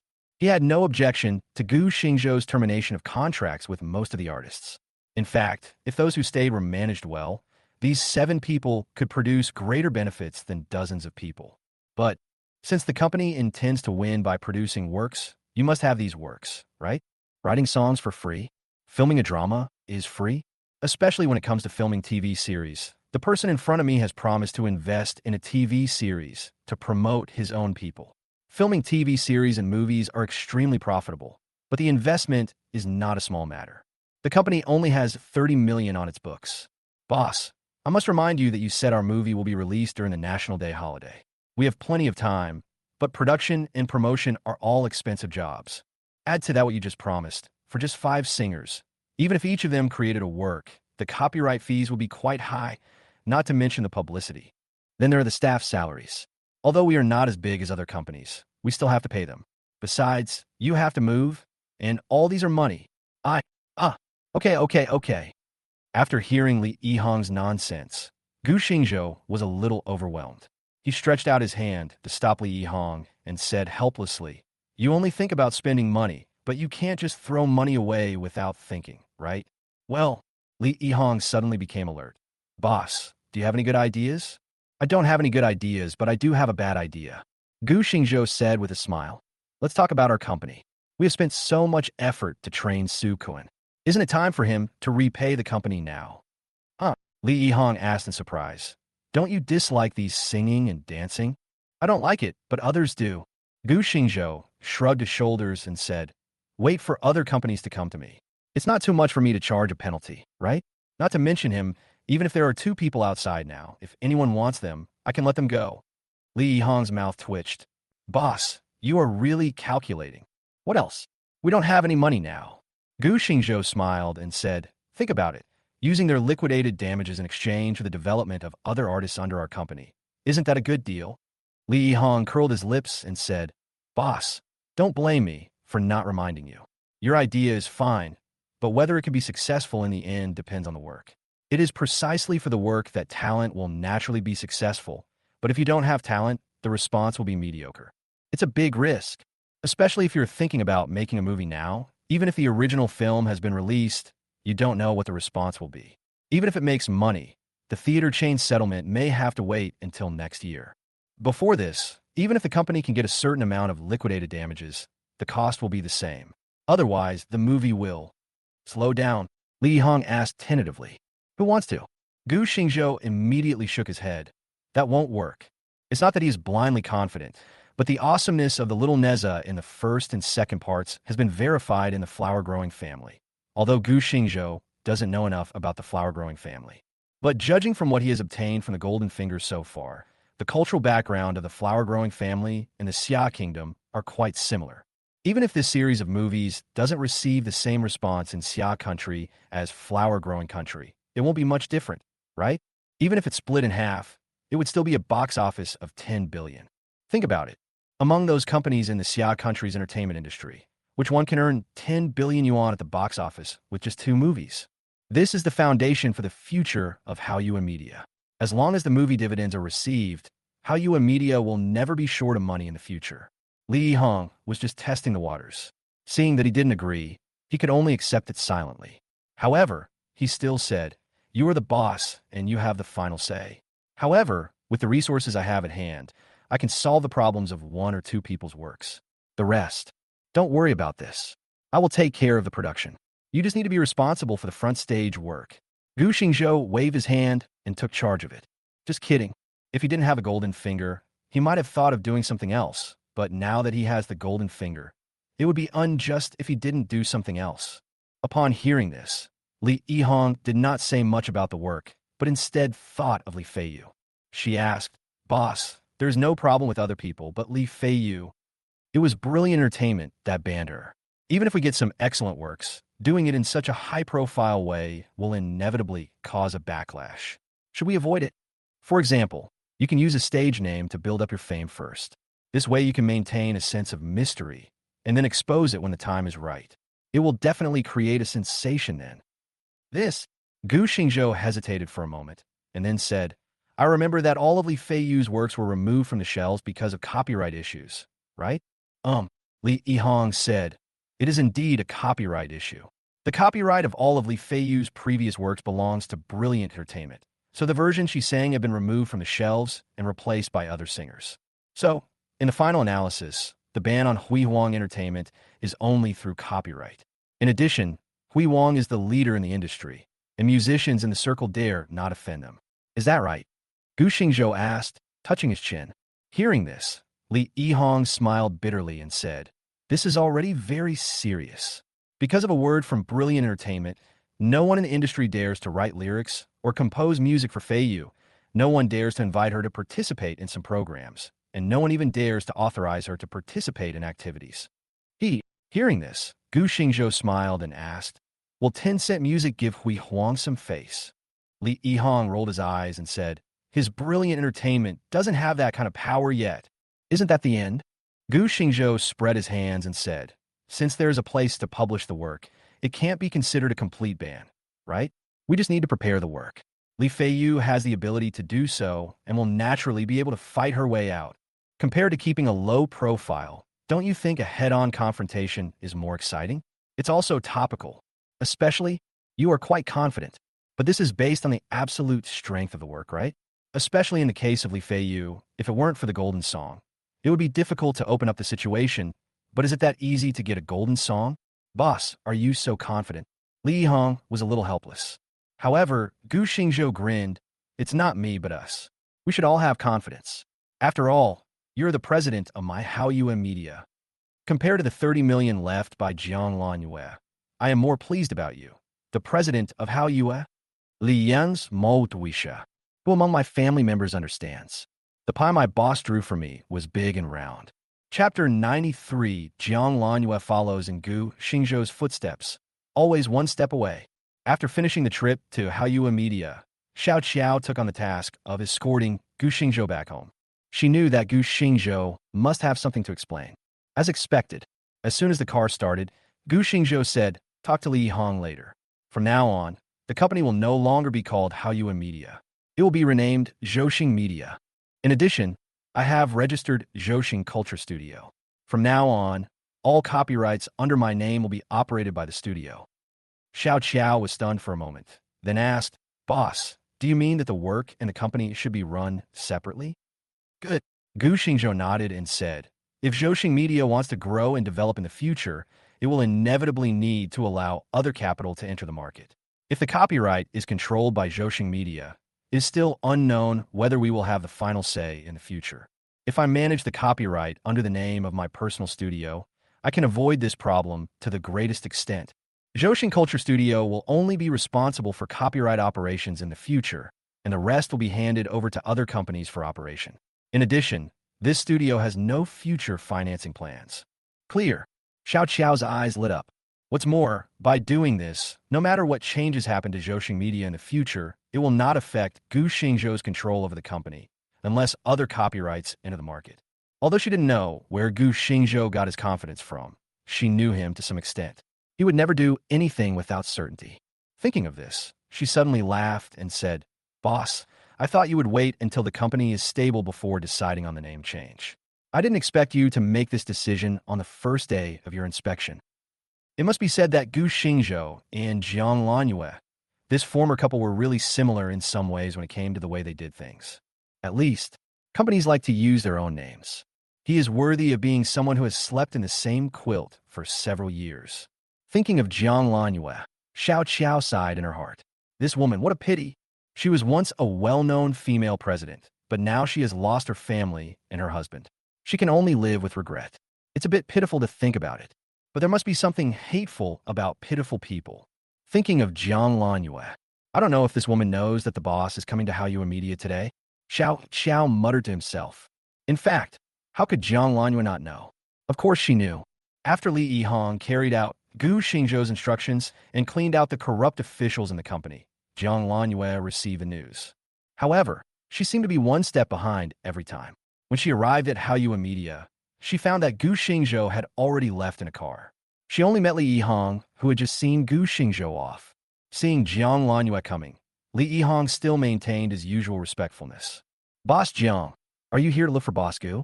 Outsiders may not know about their divorce, but Li Yihong, who helps Jiang Lanhua manage Manhua Media, knows the answer in his heart.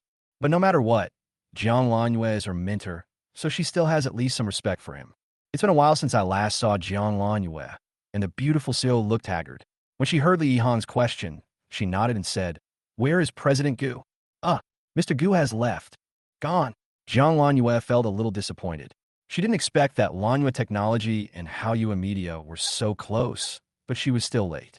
Was this God's will? Mr. Jiang, would you please come in and have a seat? Although he was his former boss, Li Yihong still maintained his enthusiasm. Certainly. The prerequisite is that Jiang Lanhua no longer interferes in the company's affairs. Jiang Lanhua nodded silently, and the two of them walked towards Manhua Media.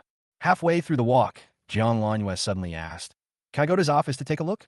Li Yihong thought about it, and finally nodded. This time I can take President Jiang over to have a look. This was Gu Xingzhou's first time at the company, and he didn't leave any personal belongings behind, so it wouldn't hurt to take a look. Although it's not allowed in principle, this person's identity is indeed a little special. The two came to Gu Xingzhou's office. Jiang Lanhua looked at the familiar bits and pieces and suddenly felt like crying. Yi Qing came in with 2 cups of coffee. Li Yihong and Jiang Lanhua sat on the sofa beside them. Jiang Lanhua took the coffee, took a sip, and then said, I see there are fewer people outside. Is it because they don't have enough money? Well, Li Yihong smiled reservedly. Seeing this, Jiang Lanhua smiled bitterly and said, I asked too much. As soon as she said this, her heart became gloomy. She found that she was no longer qualified to ask about Gu Xingzhou. Li Yihong also knew this, but she said politely, if Mr. Jiang wants to talk to Mr. Gu, he can actually go directly to him. I think Mr. Gu will not refuse. Oh, Jiang Lanhua put down the coffee, but did not continue the previous topic. Instead, she looked at Li Yihong and said, if I didn't know that you were interested in this industry, I would really like to take you to Manhua Technology. I think Zhou would be very happy to see you staying here, right? That's also because of the kindness of President Jiang and President Gu. I should thank you too for being my mentors. Li Yihong smiled, but couldn't help sighing in his heart. After all, they were husband and wife, and they understood each other. What a pity. Jiang Lanhua became more and more melancholy. Unconsciously, even the conversations between her and Li Yihong became polite and distant. But if you think about Gu Xingzhou's personality, it's understandable. Gu Xingzhou has always done things in a secretive manner. What made her sad was that she was now an outsider to Gu Xingzhou. Thinking of what Gu Xingzhou said before the divorce, that he no longer had any trust in her, she felt inexplicably heartbroken. The two chatted briefly for a few words, and Jiang Lanhua stood up to say goodbye. Li Yihong still saw her out the door thoughtfully. Before leaving, Jiang Lanhua turned around and looked at Li Yihong. If I were to say who knows him best in business, it would probably be me. He would be a good boss. I believe your abilities will be fully utilized under him. I believe so too. Li Yihong smiled and nodded, then thought for a moment and said seriously, Boss Jiang, if there is any misunderstanding, it is better to have a meeting. Even if we can't go back, it is better than two people living with misunderstandings for a lifetime. Although I don't know Mr. Gu very well, I know Mr. Jiang very well. Why not find the right time to explain it? In addition, Mr. Gu has decided that the company is going to move. Jiang Lanhua paused, turned her head and looked at Li Yihong deeply, then nodded and said, Yes, yes. She still had a lot of things she hadn't explained to Gu Xingzhou. The time was too short and too many things had happened. Gu Xingzhou's words were very clear, but she never found a suitable opportunity to explain. Now that she's divorced, she doesn't want to make herself feel more regretful.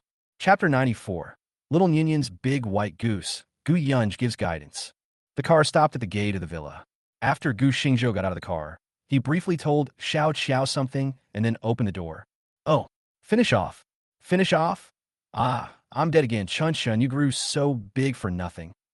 Gu Xingzhou glanced at the interior furnishings and decided that it was definitely his home. So, he looked towards the sofa with a gloomy face and saw Jiang Beinian sitting on the sofa with her long white legs crossed, her attention focused on her mobile phone. Hearing the sound at the door, she looked up and a hint of surprise flashed in her eyes. Brother-in-law. The little girl jumped up and dropped her cell phone on the sofa with a swoosh, bouncing up and down twice. Brother-in-law, you're back. The naughty ex-sister-in-law looked at Gu Xingzhou with a smile.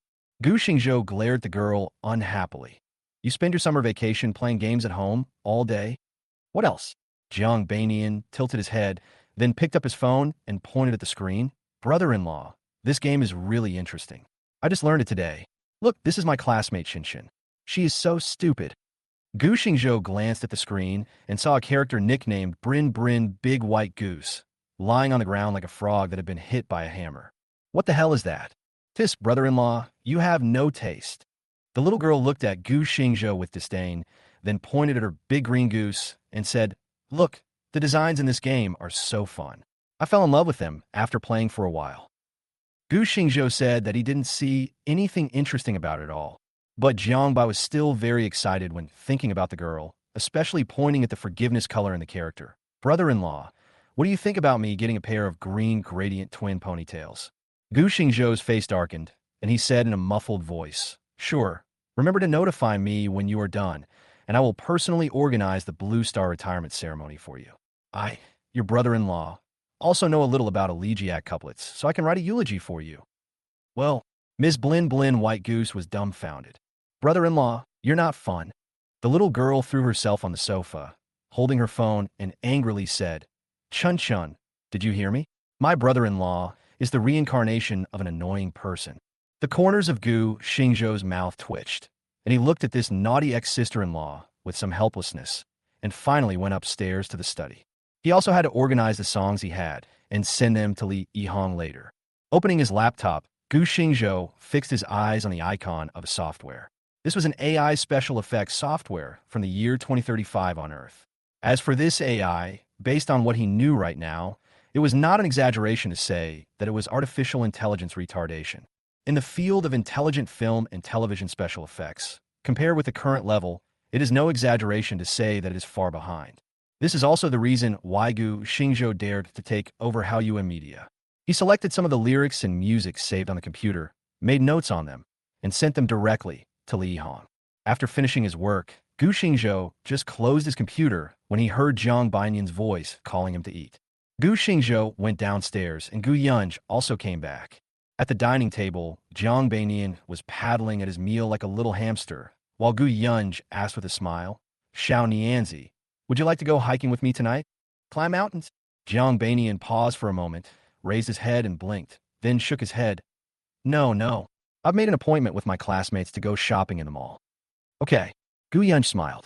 There weren't so many rules for 3 people eating together, so they finished eating quickly. Jiang Banian was in a hurry to go out and play with her classmates. After Gu Yunj asked the driver to take her out, she and Gu Xingzhou were left at home. You went to the company today. Are you planning to work in cultural entertainment in the future? Gu Yunj asked. Gu Xingzhou nodded and said, let's do this for now. I just have some ideas right now. Gu Yunj thought about it, then suddenly frowned and said, the higher-ups are somewhat dissatisfied with the current situation of this industry. The Hallyu media was not much different before. After you take over, are you also planning to follow the previous path? How is that possible? What good family would like to keep a bunch of male wives for no reason? Gu Xingzhou looked a little disgusted, and seeing that expression, Gu Yunj wanted to laugh. However, she felt relieved to see that her brother also objected to this. She said, I've read the 2 books you published before, and they seem pretty good. If you have this interest, you can spend more time on literature, which will be good for you. Gu Xingzhou nodded and said, Sister, don't worry. Whether it's in the field of literature or entertainment, I plan to win with my works. I don't bother with those empty words. He believed what Gu Yunj said. Not to mention that this sister would not harm him. His decision to pursue a career in literature was actually due to the current environment. The Xia Kingdom has lagged behind the rest of the world in modern literature, so it provides considerable support to the literary field. In addition, the Xia dynasty civilization had not been interrupted for thousands of years, and the status of literati was quite high. Sometimes, even those in power have to be treated with awe. Especially the top figures in the field of literature. They are amazing. Gu Yunj said, if you have any questions in this regard in the future, you can talk to your sister directly. I know some people in the Ministry of Culture. Oh, huh. Gu Xingzhou stretched his neck and asked curiously, Sister, I haven't asked you yet. How are you doing in the system? How? He gestured with his fingers, and Gu Yunj smiled and said, you want to ask what position I hold, sister? Uh-huh. Gu Xingzhou chuckled. Gu Yunj raised the corners of his lips, and his beautiful eyes curved slightly. You will know this later. Well, sister, are you still keeping your own brother in suspense? Gu Yunj just smiled, then smiled sadly. There are 3 siblings in our family. My elder sister is a politician, and the second brother originally followed our father to do business, which can be considered a businessman. He was unlucky and died early. I don't want to make any plans for you, but since you have a talent for literature, I hope you can cherish it. Although, she once said that even if her brother became a useless playboy in the future, she would protect him all her life. But she was just an ordinary eldest sister, so naturally, she hoped that her brother could achieve success in certain fields. I had to go into business before, but now that I want to get out of this circle, I could focus on something else. Seeing his sister's expression, Gu Xingzhou felt a little depressed for some reason. He asked, Sister, did you just let me follow the text because of my talent? Gu Yunj turned his head and looked at his brother seriously. That's one thing, and the other thing. At least this area only requires talent and hard work. The rest is too complicated. Chapter 95 Queen Gu. Before climbing the mountain, I set a flag. The words, the water is too complicated, interrupted the conversation between the brother and sister.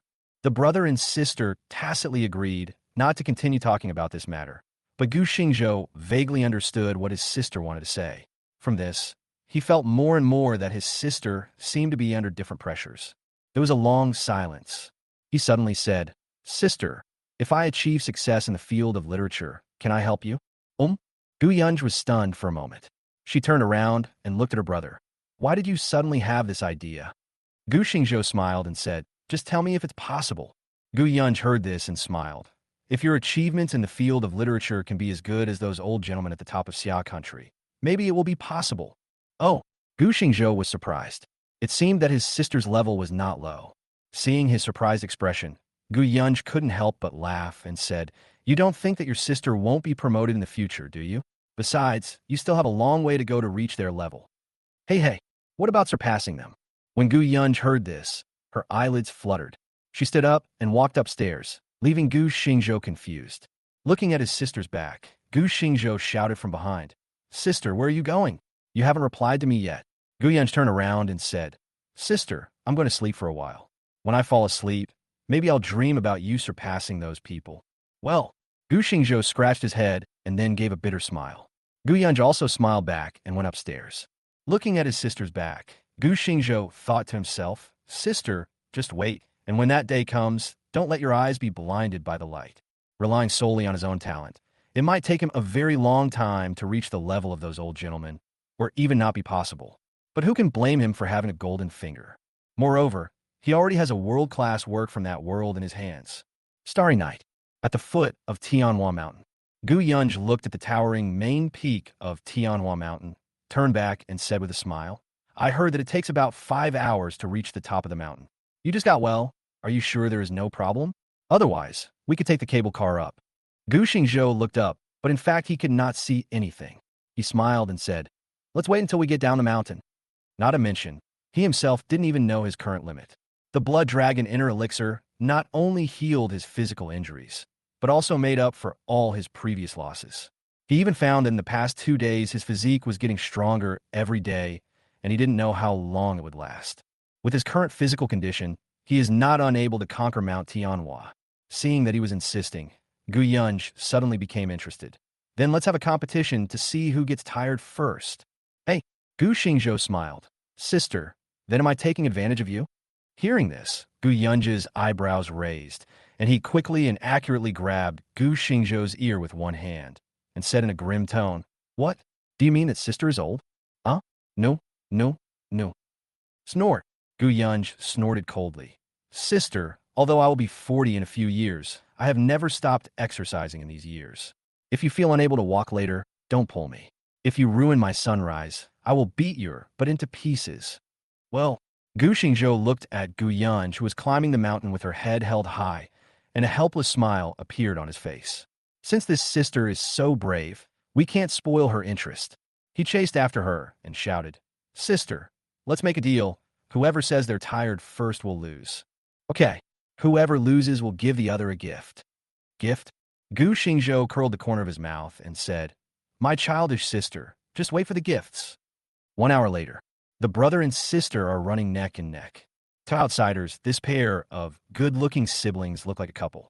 If you didn't hear their conversation, you would really mistake them for a young married couple. Of course, most people think that the elder sister is more beautiful. 2 hours later. "Wait for me. Boy, why are you walking so fast?" Gu Yunj shouted from behind. "Didn't you say you wanted to have a competition?" Gu Xingzhou turned around and smiled cunningly. Gu Yunj got angry.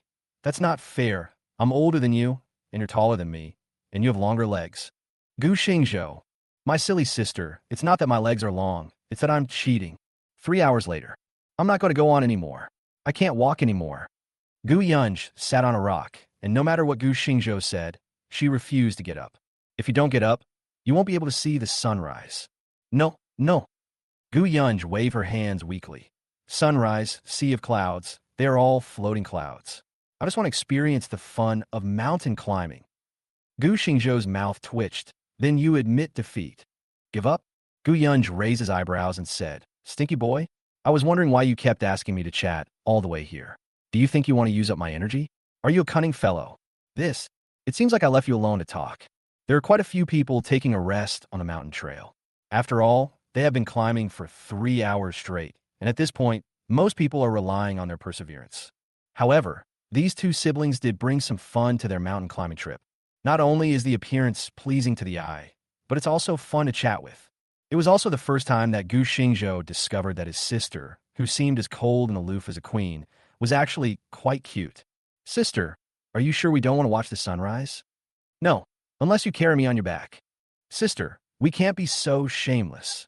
"That's my fault. When you were only 2 or 3 years old, did you forget who carried you on his back every day?" Seeing his elder sister being so naughty, Gu Xingzhou smiled and stopped arguing with her about who would win or lose. He took out a water cup like a magic trick. "Sister, drink some water and recover your strength." Gu Yunj didn't think much about it. She took the kettle and opened it. Just a few seconds. She stared at the kettle blankly, shook it stupidly, and raised her head. "You little bastard, you carry such a kettle, and you only have a few sips of water?" Well, the corner of Gu Xingzhou's mouth twitched. This was water mixed with a drop of blood dragon's essence. "Sister, don't you have any other feelings?" You wouldn't know until you tell me." "Now that I tell you." Gu Yunj smacked his lips. This isn't water. It tastes really good. What kind of drink is this? Nothing. Just an energy drink. Energy drink? Gu Yunj stared at the kettle, thinking blankly. Even if it is a functional drink, there's no reason to just take 2 sips, right? Seeing this, Gu Xingzhou quickly pulled her up and said, Sister, let's not delay any longer. Let's go. Why are you in such a hurry? I haven't rested yet. Huh? When Gu Yunj said this, he suddenly found himself full of strength. All the previous tiredness was swept away, and he even had more strength than before climbing the mountain. Brother, this is... Gu Yunj blinked. Gu Xingzhou smiled and said, It's an energy drink. As he spoke, he pulled Gu Yunge and walked up the mountain. Gu Yunge followed behind him in a daze, and suddenly an idea came to his mind. Could it be that? Is this what cured my brother? Chapter 96. One must see a sunrise and a sunset once in one's life. Little brother, tell me what I just drank. Sister, that's right. It's the pill that cured my body. It has the effect of strengthening the body. I mixed 1 pill in the water. Gu Yunj's lips moved, and he actually felt touched in his heart. She didn't know how effective the medicine was, but she was able to recover her strength just after drinking it, and it was even better than before. It was obvious that this was definitely a rare good thing, and it was no exaggeration to call him miracle medicine. But, you little brat, why didn't you take it out when your sister said she was tired? Well, Gu Xingzhou was helpless. Sister, this medicine has a characteristic. It is best absorbed when the body is more deficient or when the energy is exhausted. If I give it to you too early, the effect will not be so good. He wasn't lying. After all, that's what the instructions said. Gu Yunj was stunned for a moment, then decided to let his brother go and asked, This medicine is yours. Give it to me now. Will it affect your body? There was a hint of anxiety in his words. Gu Xingzhou shook his head. Sister, I took 3 pills, and I'm already well. All right. Gu Yunj looked at his brother's back, feeling a little complicated. With the blood dragon essence improving her physical condition, Gu Yunj's climbing speed increased greatly. Moreover, the more physical strength she consumed, the warmer she felt, but she did not feel uncomfortable. Looking at his brother's broad shoulders, Gu Yunj suddenly felt a little sad. My younger brother has grown up and is no longer the brother who used to lie on my back when he was little. His shoulders looked just like his father's, tall and strong. Gu Yunj was touched and suddenly shouted, Brother, I'm sleepy. Gu Xingzhou turned around. Sleepy? Are you kidding? Looking at Gu Yunj's red face, he knew that it was the blood dragon's essence that took effect. But could it be because of this reason?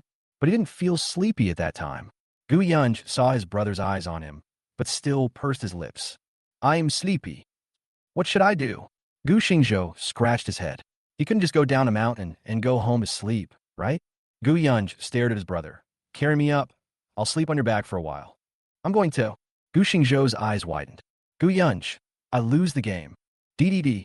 Just consider it as paying off a debt from your childhood. Gu Xingzhou squatted down. Come on. A look of satisfaction appeared on Gu Yunj's face as she gently lay on Gu Xingzhou's broad back. Gu Yunj is very light. At least, Gu Xingzhou was wondering how could a person of 1.72 meters in height be so light.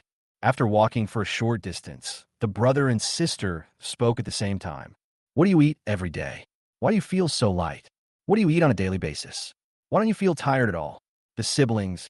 Gu Xingzhou turned his head away, and Gu Yunj reached out and tapped him. My stupid brother, don't you want to watch the sunrise? Go. Near the top of the mountain.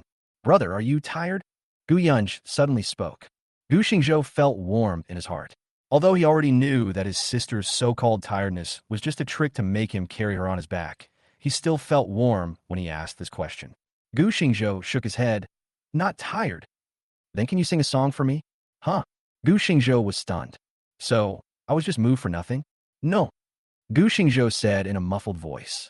It was not even daybreak yet. If he shouted on this mountain path, the echo would probably be heard 2 miles away.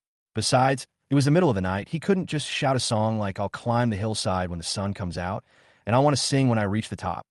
Right? In the end, neither the brother nor the sister talked about singing. Before I knew it, I reached the top of the mountain. Many people have already set up tents there. People are sitting on the ground, chatting with each other. Some are acquaintances, some are strangers. It has a bit of the flavor of old friends from all walks of life. Why do we need to know each other when we meet again? The arrival of the brother and sister did not attract anyone's attention. After all, people went up the mountain from time to time, and they were used to it. Gu Xingzhou found a large rock with no one on it, put his sister on top of it, and then jumped off. He was standing on the rock. Gu Yunj took out a bottle of water from his backpack and handed it to him. Gu Xingzhou took it and took a sip. The cool mountain breeze blew, making Gu Yunj feel relaxed and happy. He just looked at his brother. Gu Xingzhou turned his head and looked at his sister. The two siblings made eye contact, then looked away silently and looked at the vaguely visible mountains. Sister, why did you choose to go into politics? Gu Xingzhou suddenly spoke. Gu Yunj looked at the dark sky and said softly, My mother passed away when I was 10 years old. At that time, I wanted to study medicine. A few years later, I found out that the doctor who performed the operation on my mother passed away halfway through. My mother. It was then that I realized that what can really save people is power. A person's life is limited. Even if one's medical skills are at the top of the world, the number of people that can be saved is limited. Gu Xingzhou was silent. It was the first time he heard his eldest sister's vulnerability. Sister, is he good to you? Gu Xingzhou finally asked the question that had been in his heart for a long time. Gu Yunj turned his head to look at his brother and suddenly smiled. I thought you would keep it to yourself and not ask. Gu Xingzhou was silent. These days are the longest time he and his sister Gu Yunj have spent together. Apart from that, the time before Gu Xingzhou left home, his sister stayed at home for half a month for some reason. But during that half a month, Gu Yunj was obviously very unhappy. There are constant phone calls every day, some from work, some from unknown people, but my sister's tone is never nice. The next time we meet is this time. Gu Xingzhou was thinking this, and Gu Yunj obviously thought of the same thing. She murmured, What does it matter whether it's good or bad?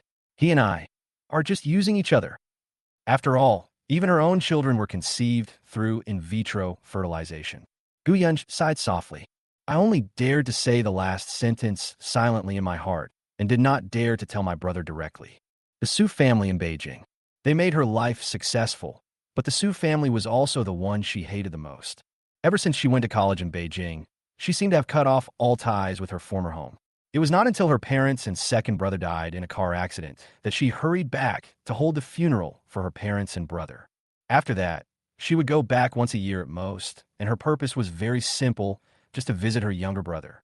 She had resented her father, but when facing the young Gu Xingzhou, she couldn't hate him. She knew that the complicated feeling between her and her youngest brother was because the two siblings were not born to the same mother. The feelings when she was young were complicated. Since she lived with her grandfather, she seldom went back home. Every time she saw her brother secretly looking at her, she knew it, but she just ignored him. After high school, she went home less and less often. Sometimes, because of the complicated feelings in her heart, she would snatch the cookies from her younger brother just to get her father's attention. Although her father would scold her at that time, she still did not change. Even when she graduated from high school and was about to enter college, she still snatched cookies from her brother. Her brother cried, but she became happy instead. After starting college, she replied less and less often. But she began to miss Gu Xingzhou in her home, but she still could not forget the beating. When they met again later, it turned out that their relative had passed away, leaving only his 14-year-old younger brother. The two had a fight as soon as they met. The younger brother beat her because he resented her, but he didn't know that she beat him because she was extremely scared. She was afraid that her only younger brother would leave her. It seemed that only by beating him could she feel the vitality of her brother. That's why later on, whenever she had some free time, she would go back to visit her brother, even if it was just for a glance.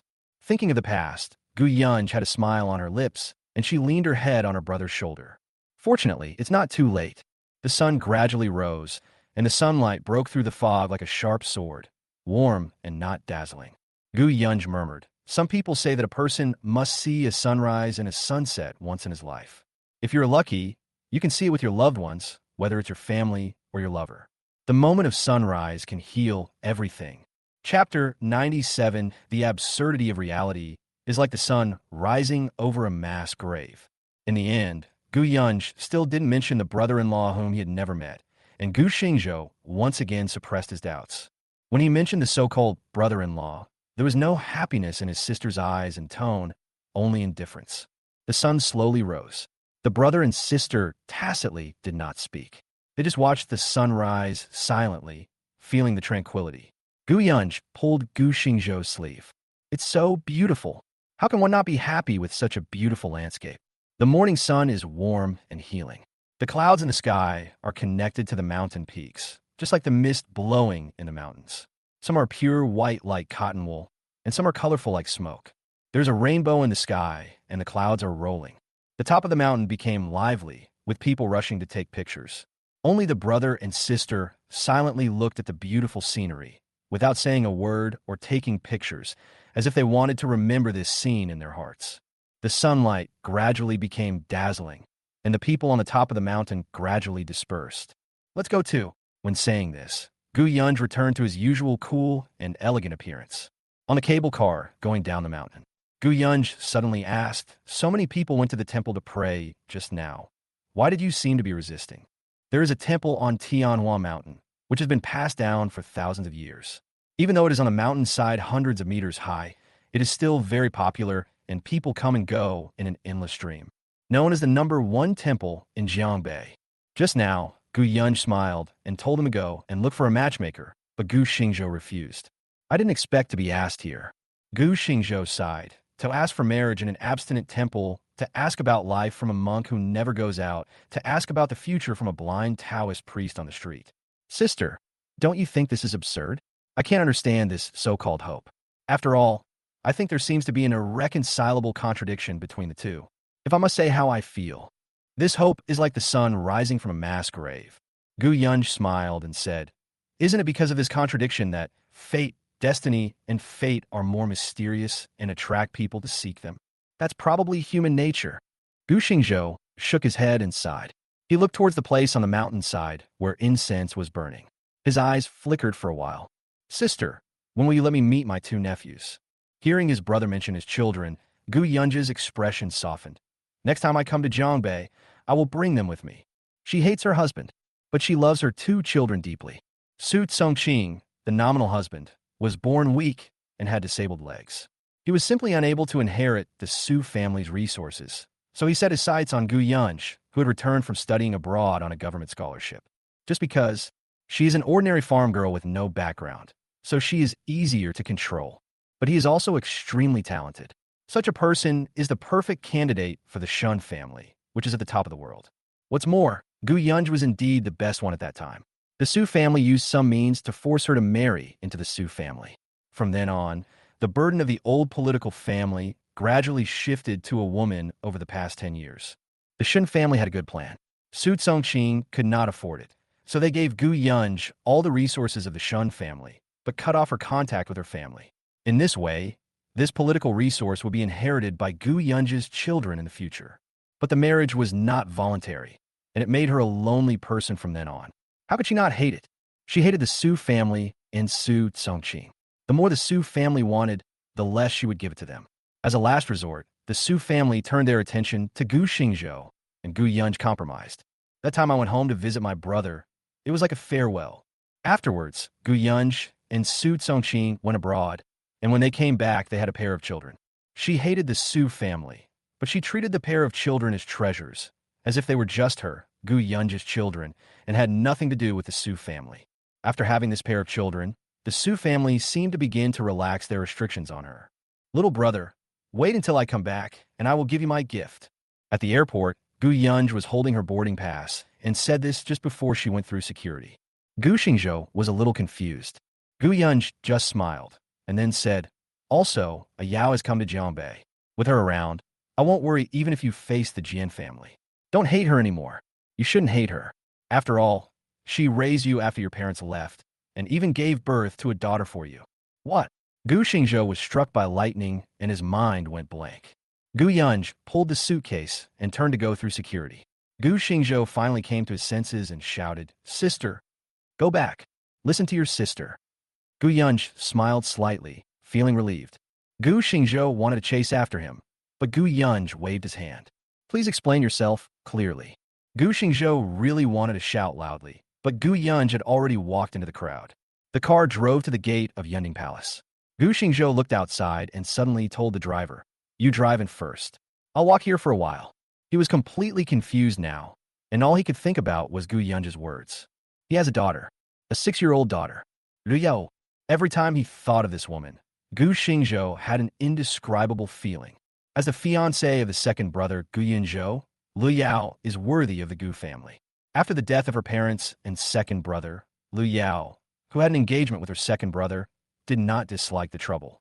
She was only 20 years old, but she raised the 14-year-old Gu Xingzhou until he was 18 years old, and at the same time took over the small company left by her parents. After that incident that year, the young and hot-headed Gu Xingzhou was filled with resentment. After cursing Li Yao, he felt sorry for his second brother, so he left the city where he had lived for many years and drifted to Zhangbei. From then on, he not only lost contact with Gu Yunj, but also lost contact with Li Yao. It was not until a year later that Li Yao transferred money to his card, saying that the company left by his parents was sold and the money would be divided equally among the three siblings. Gu Xingzhou still hasn't looked for Lu Yao. Unexpectedly, after many years, Lu Yao gave birth to a daughter for him. Thinking of what Gu Yunj said, that Li Yao was now in Jiangbei, he looked at Villa Number 9 with mixed feelings. If he guessed correctly, Villa Number 9 should have been bought by Lu Yao. Although I don't know what happened to Li Yao over the years, I have a strong premonition about this. Thinking of Gu Yunj, he felt helpless. He originally thought that he and Lu Yao would never see each other again in their lifetime, but he didn't expect that they had a daughter. He didn't know how to face it at this time. Before leaving, Gu Yunj told him about Lu Yao.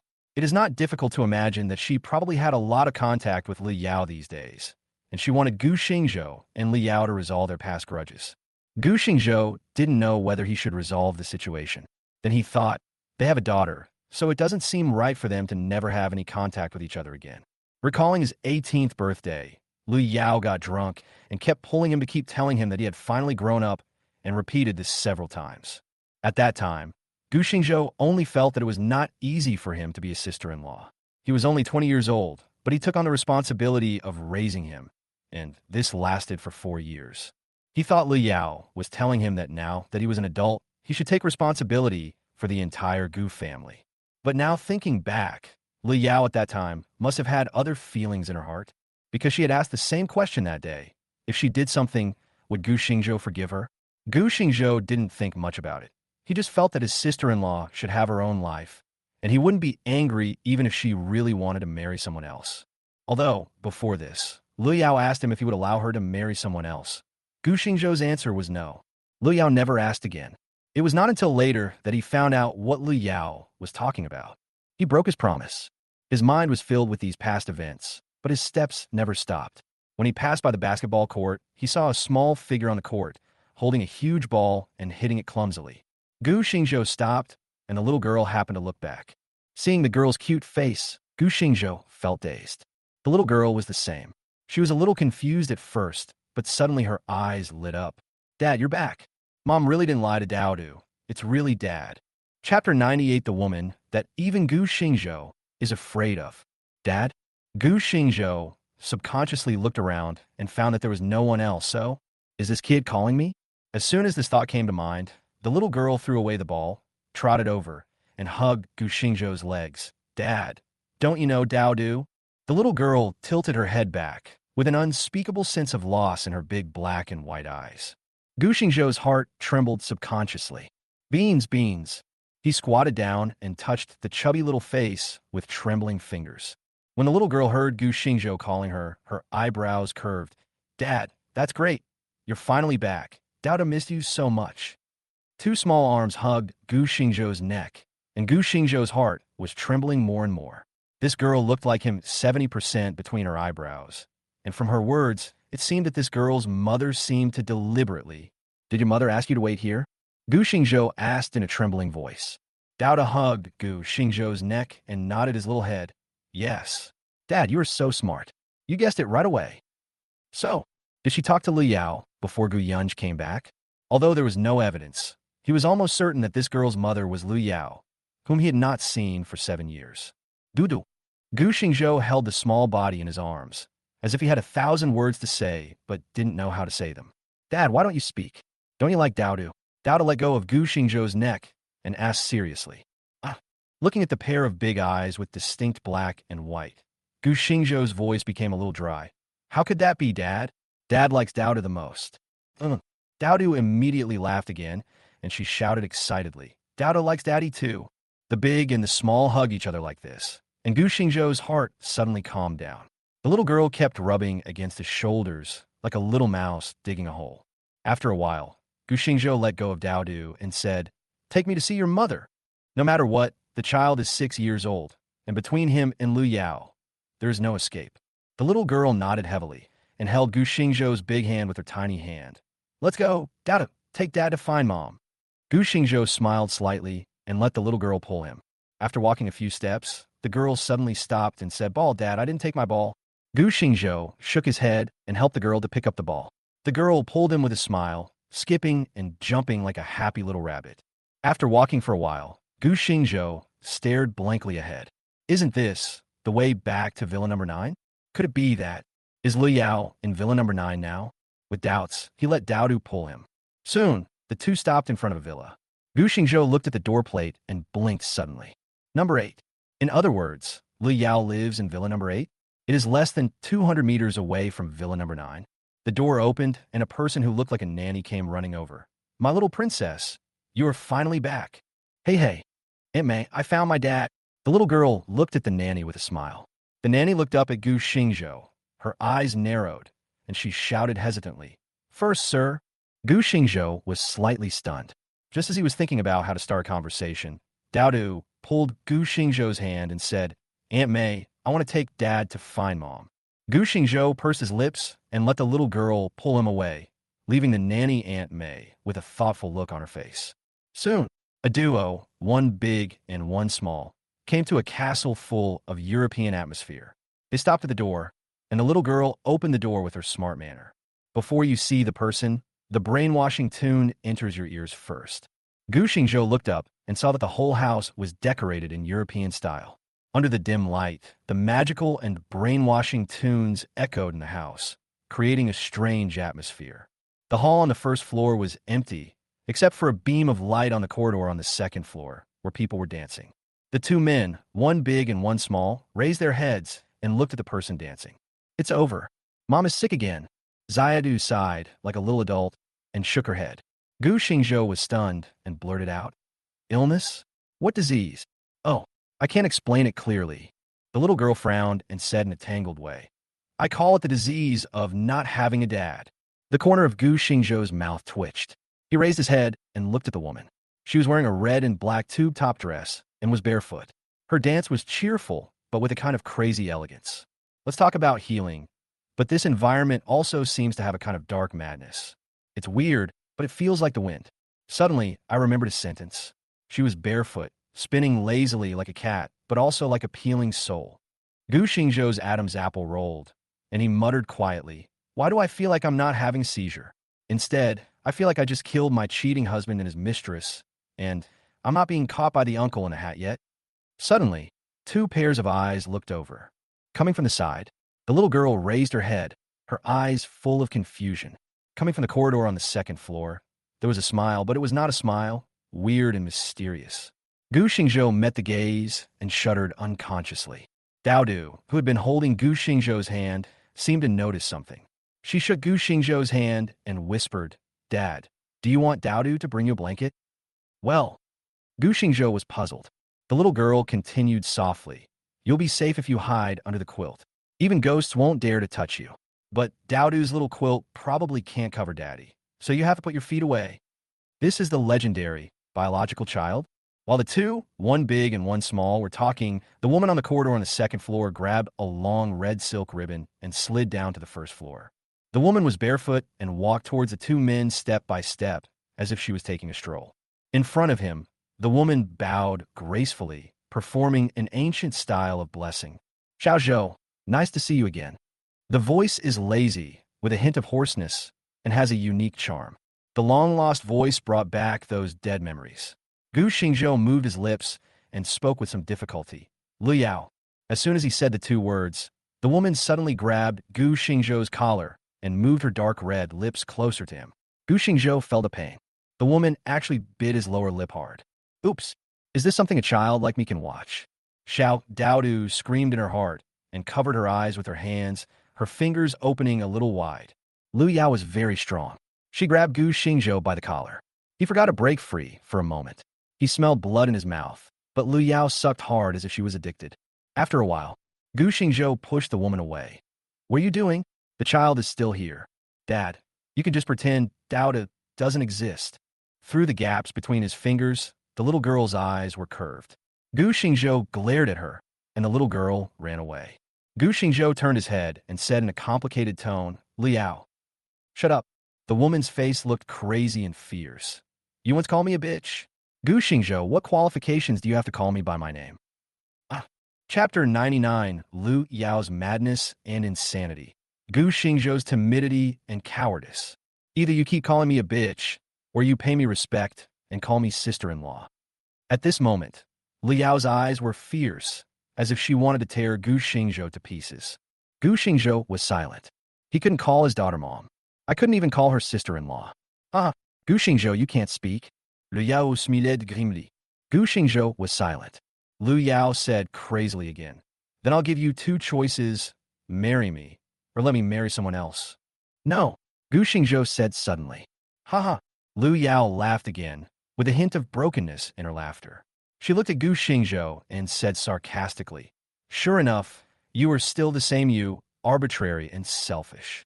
Gu Xingzhou started to speak, but Lu Yao interrupted him directly. I raised you, and you said that no matter what I did, you would not blame me. You broke your promise. I gave you my pure body. I asked you to marry me, but you refused. I wanted to marry someone else, but you refused.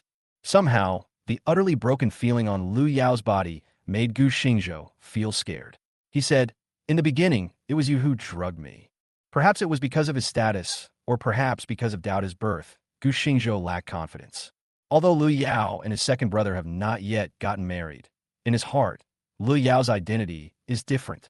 Hearing Gu Xingzhou's words, Lu Yao's face flashed with embarrassment, but she still said firmly, I, Lu Yao, only recognize the Gu family in my life. I am a wife of the Gu family. No one can change this. It sounds like there's nothing wrong with it, but why does it always feel weird? The woman in my impression is dignified, charming, noble, and calm. But when I see her again, it seems that there are two souls hidden in this perfect skin. One is dignified and inviolable. One is like a witch who has eaten everything up but is still not satisfied, just like the red spider lily, beautiful and dangerous. Gu Xingzhou was a little confused as to which one was real.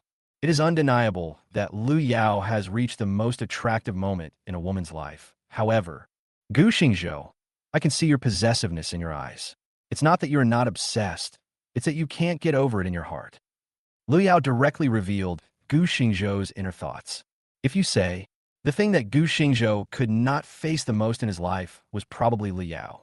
The effort this woman put into her was even greater than that of Gu Yunzhi.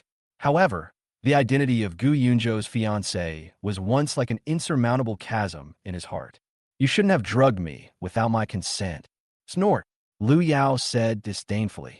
Wait for your consent? Wait until when? Big sister is right. Your feelings are not only confused, but also cowardly. I am a helpless woman, and what I want, no matter if it is something or a person, what else can I do except fight for it myself? This is fucking unreasonable, isn't it? Gu Xingzhou's eyes widened. Lu Yao fired back. Why are you staring at me like that? Did I say something wrong? Gu Xingzhou's momentum weakened, and he said, I didn't let you get married at the beginning. It was just willful talk. I was still young at that time. Just because you were young, you're not the only man in the Gu family, and you're not the future head of the Gu family. So you can ignore your words? Which mountain valley did this little feudal bastard come from? Seeing that Gu Xingzhou was stifled by her words, Lu Yao's eyes flashed with an indistinct sense of pride. She walked towards Gu Xingzhou step by step. Every time she took a step forward, Gu Xingzhou took a step back. Retreating to the sofa, Lu Yao gave a gentle push, and Gu Xingzhou fell down on the sofa. Xiao Zhou Zhou, I raised you single-handedly. Do you think it's just as simple as letting you grow up? Lu Yao took a step forward and sat astride Gu Xingzhou's legs, her narrow and long phoenix eyes holding an inexplicable smile. You know what? In my heart, you are the child husband I raised. Gu Xingzhou's eyes widened in disbelief.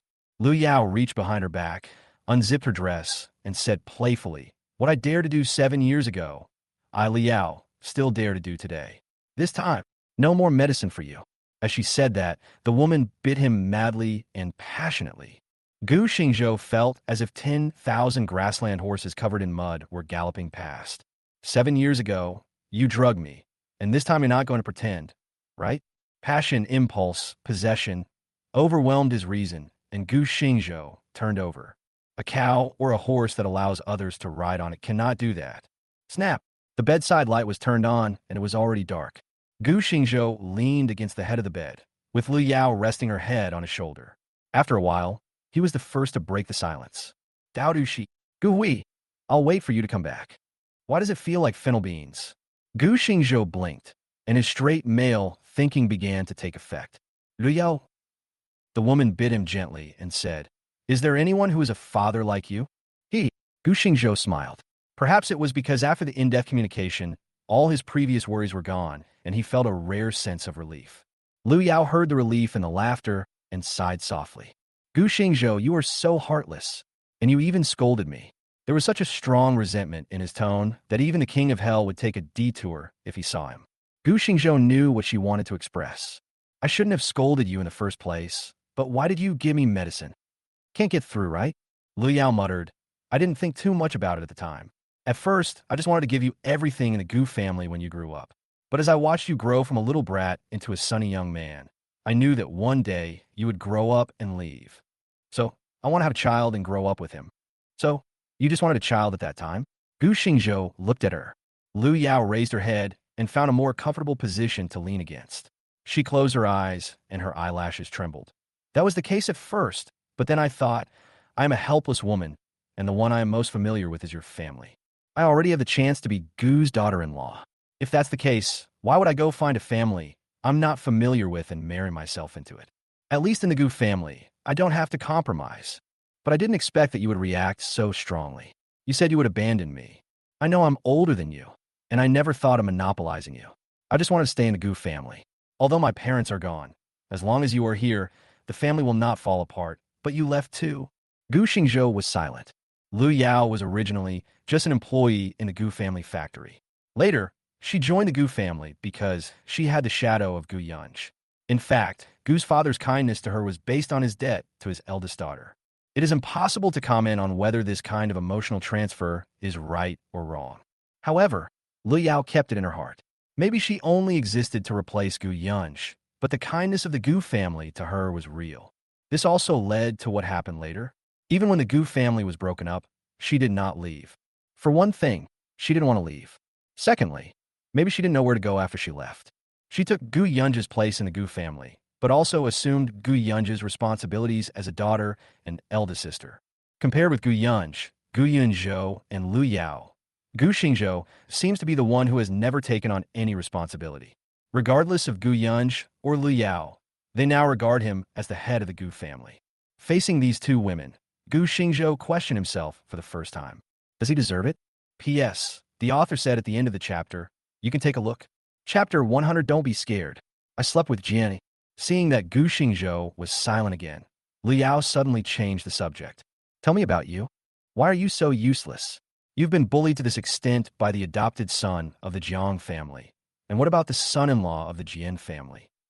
Lu Yao sat up and looked directly at Gu Xingzhou, as if wanting to see his reaction. Gu Xingzhou listened, his eyes slightly cold. I already know where Jiang Ning is hiding, but he and that old hag Fu Hongyan have some unclear relationship. The reason why I haven't looked for him yet is to wait for that old hag. Lu Yao blinked when she heard this. Are you going to deal with Jiang Ning and Fu Hongyan together? Gu Xingzhou nodded. Lu Yao immediately became interested and said, You don't want to expose them directly and ruin their reputation, do you? That's what I'd like to do, but then... Haha, you feel sorry for your ex-sister-in-law, right? Gu Xingzhou's mouth twitched, but he did not refute. He said, After all, Nian Yin is the most innocent one in the Jiang family. Fu Hongyan can die and be ruined, but if the scandal between her and Jiang Ning is made public, that girl will inevitably be pointed at by others. In fact, there are many scandals among wealthy families, and it is not uncommon for wealthy women to keep gigolos. But Jiang Ning's relationship with the Jiang family led to the different nature of this scandal. Jiang Beinian still has to go to university in Jiangbei, and the Jiang family is a wealthy family in Jiangbei, so this kind of thing has a great impact on her. Gu Xingzhou said, I plan to let the Jiang family handle it. Fu Hongyan is most proud of her status as the Jiang family's mistress and the Fu family's eldest daughter. As long as the Jiang family suppresses the Fu family, Fu Hongyan will have nothing to rely on. This is more painful than killing her. That's right. Lu Yao nodded, but then said sourly, but I think someone is more in touch with the sister-in-law, right? After all, what is the saying, the sister-in-law is the brother-in-law? Why are you jealous? Gu Xingzhou laughed. Lu Yao rolled her eyes at him. How dare you say you don't have any thoughts? I've seen that girl. I won't talk about her appearance. Just the youthful vitality, which man wouldn't be moved, especially those long legs. Don't you men love this? Gu Xingzhou rolled his eyes and said, do you think everyone is like you? Are you going to attack the person who grew up with you? When Lu Yao heard this, she was not ashamed, but held her head high. I dare to be proud if I dare to do it. Okay. You're awesome. Gu Xingzhou was helpless. In fact, he really didn't have any thoughts about Jiang Banian. Although the two of them no longer had the relationship of brother-in-law and sister-in-law, they still had a deep affection for each other, especially the conversation between Jiang Banian and Jiang Lanhua that day, all of which was conveyed back by the little paper doll. He felt so distressed for Jiang Banian that he could not express it in words. He had never thought that this seemingly naughty little girl could see so clearly in her heart. This kind of maturity on her did not make people feel comforted at all, but rather sad. If Gu Xingzhou had not placed a paper puppet to monitor Jiang Lanhua, he would not have heard these words. It was those words that reminded Gu Xingzhou. He did originally have the idea of exposing Fu Hongyan and Jiang Ning and destroying the reputation of the Jiang family and the Fu family. However, Jiang Banian was Fu Hongyan's daughter after all, and this was an inseparable relationship. Lu Yao also knew the relationship between Gu Xingzhou and Jiang Banian and agreed with the method he chose. But what about Chun Zian? He must die. Gu Xingzhou didn't think twice. When he thought about the questions Chun Zian asked that day, he felt like he was being force-fed a fly. Not only do I want him to die, I want him to die in front of Jian Yi. Woohoo! Lu Yao was surprised and asked, this doesn't seem like something you would do, right? Gu Xingzhou snorted coldly. No matter what, Jiang Lanhua and I were not divorced at that time. Since he had that idea, then you're not going to give him a taste of his own medicine, are you? Gu Xingzhou looked confused. Lu Yao said excitedly, sleep with Jian Yi. Gu Xingzhou stared blankly at the woman in front of him, thinking that she might be sick again, but she sounded like she was enjoying it. Seeing that the man seemed to be somewhat moved, Lu Yao became unhappy again. She stretched out her hand and twisted Gu Xingzhou's waist, gritted her teeth, and said, Xiao Zhou, I see that you seem to be very moved. Oh no, jealous again. Gu Xingzhou immediately said seriously, how is it possible? Am I the kind of person who does not abide by moral principles? I think you are. Lu Yao gritted her teeth and said, you're still thinking about other women in my bed. It seems that you haven't been squeezed enough. As she spoke, she held Gu Xingzhou down. The war is about to begin. In fact, although Lu Yao had been asking Gu Xingzhou to marry her, she knew in her heart that this was impossible. What made her angry was the fact that Gu Xingzhou left her. On the one hand, she had to bear the torment from her heart. On the other hand, she had to face the broken Gu family. Gu Xingzhou was in Jiangbei, which both she and Gu Yunj knew, but the two of them had never shown up. Gu Yunj had no choice, and she also hadn't figured out how to face Gu Xingzhou. Later, Gu Xingzhou got married, and some of his thoughts were hidden deeper in his heart. Now that she saw him again, she found that all those complicated emotions had dissipated, and all she had left was to continue to take care of the Gu family. Gu Xingzhou was also curious about where she got her energy from. What have you done all these years? At the morning table, Gu Xingzhou was watching Dao eat breakfast while looking around the villa. The villas in Hentang Palace alone are not affordable for ordinary people, so Lu Yao bought two. Lu Yao just smiled faintly. The entire Yunding Palace is mine. Gu Xingzhou was a little confused and asked, isn't this an industry developed by the Si family? Yes. Lu Yao peeled an egg and handed it to Dodo, saying casually, it's the Si family. My current name is Si Lu Yao, the eldest daughter of the Si family. The corner of Gu Xingzhou's mouth twitched slightly. After all the twists and turns, the eldest sister is now doing very well. And Lu Yao has also become the eldest daughter of the Si family? Is it still a little Karami? He stared at Lu Yao blankly and said unconsciously, how did she become the eldest daughter of the Si family? It has always been like this, but I didn't remember anything when I was a child, so my nanny stole it away, and I ended up in an orphanage. Lu Yao seemed to be talking about something that had nothing to do with her, and her emotions didn't fluctuate at all. Gu Xingzhou opened his mouth but didn't know what to say. This news is really scary. The Xi family, whose industries spread to many countries around the world, is definitely a dominant wealthy family. How could Liao change her identity so easily? But the eldest daughter of the Xi family returning to the Xi family is big news, right? How come I have never heard of it? Gu Xingzhou asked his own questions. Chapter 1010. Oh, another one is sick.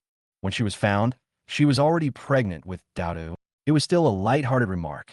Gu Xingzhou looked at Daodu, who was eating breakfast obediently, and he suddenly felt a strange feeling in his heart. A woman, and the eldest daughter of a wealthy family. Getting pregnant before marriage is a scandal for any wealthy family, let alone a top-notch wealthy family like the Xi family. I'm afraid that even if Lu Yao returned to the Xi family at that time, her life would not be easy, right? As if sensing his emotions, Daodu suddenly raised her head and said, "Dad, don't worry. Mom has the final say in the Xi family now." Gu Xingzhou was stunned. He stared at Lu Yao blankly. Lu Yao raised the corner of her mouth and smiled faintly. "You don't think that the position of the eldest sister is just a decoration, do you? I did suffer some grievances at the beginning, but the situation changed after the eldest sister came back from abroad. After I gave birth to Daodu, I took advantage of the gap here and took control of the Xi family little by little." A bunch of question marks appeared above Gu Xingzhou's head. "Big sister, is she so powerful?" "Oh." Lu Yao smiled elegantly and said, "Beijing is the political center of the country. When have the rich ever been able to compete with the powerful? My eldest sister may not have had that power at the time, but the Su family did. The Su family is now in the hands of the eldest sister. So, why should I work so hard?"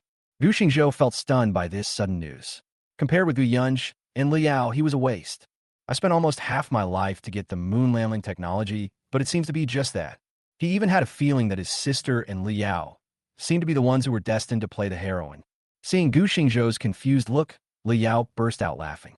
She held Gu Xingzhou's hand and comforted him. All right, don't be discouraged.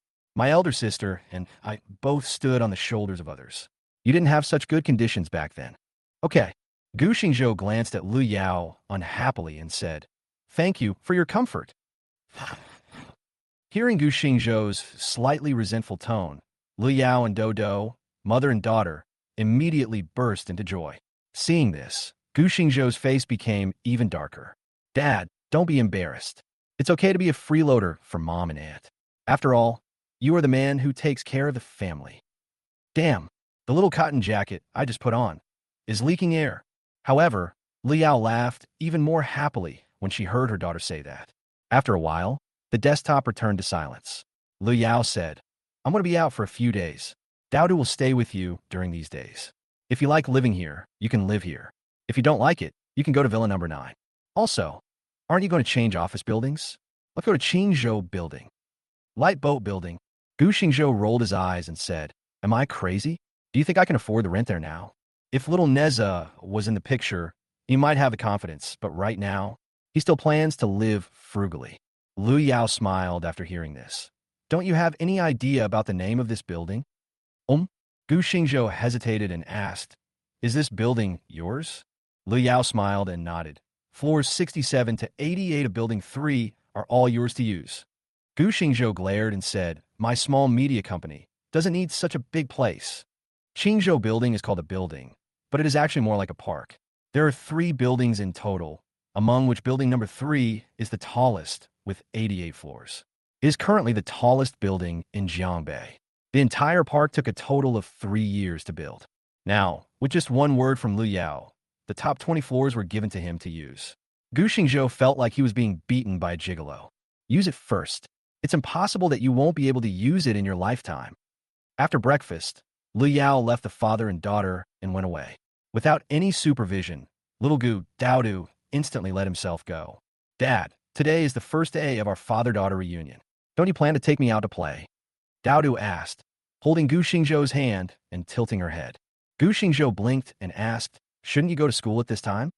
"Hey, Dad, you're so boring.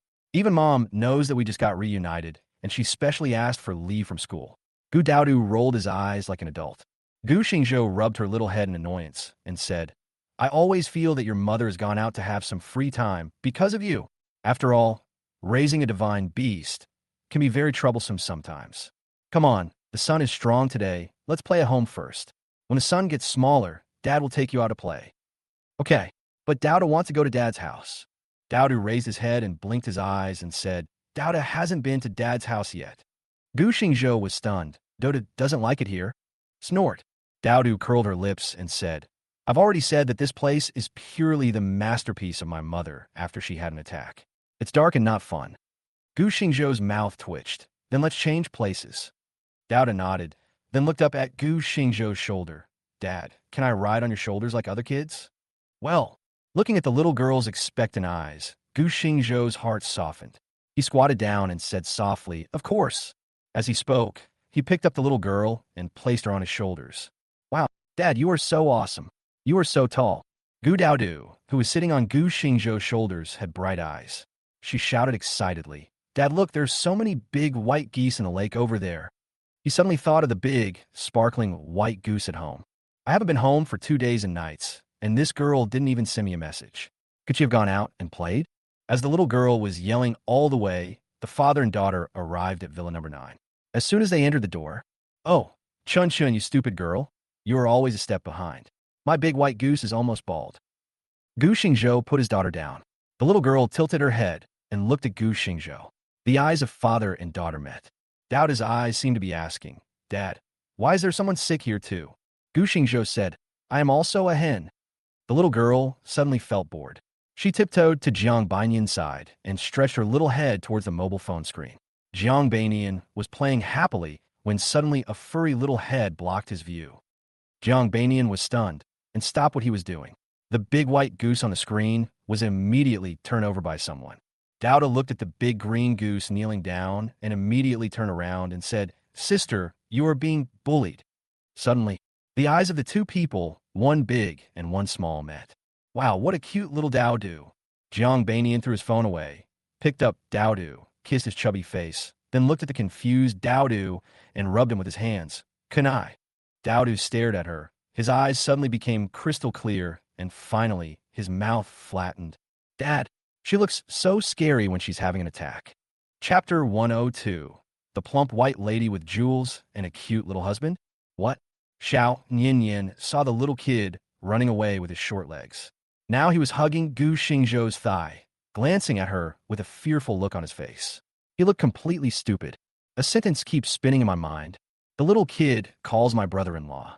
Dad? Ah! The big white goose with Brin's hands suddenly held its head and screamed, like a groundhog. Gu Xingzhou was already used to his ex-sister-in-law's noisy personality, so he just twitched the corners of his mouth.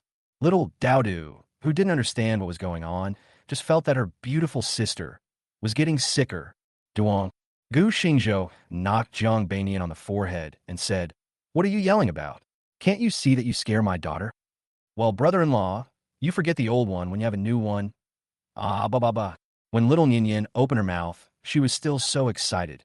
But when she saw Gu Xingzhou's dark face, she immediately changed her tone and asked, Brother-in-law, we grew up together, right?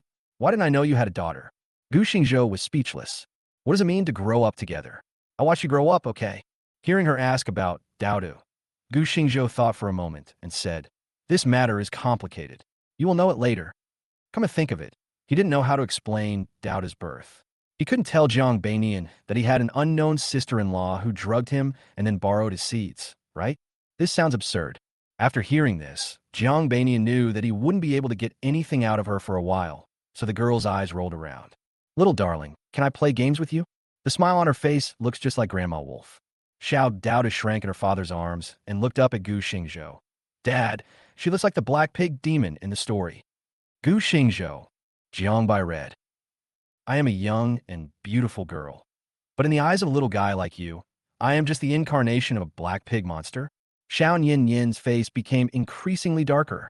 Gu Xingzhou touched his little one's head and said softly, Don't be afraid, Dowdu. This is your auntie, Nian.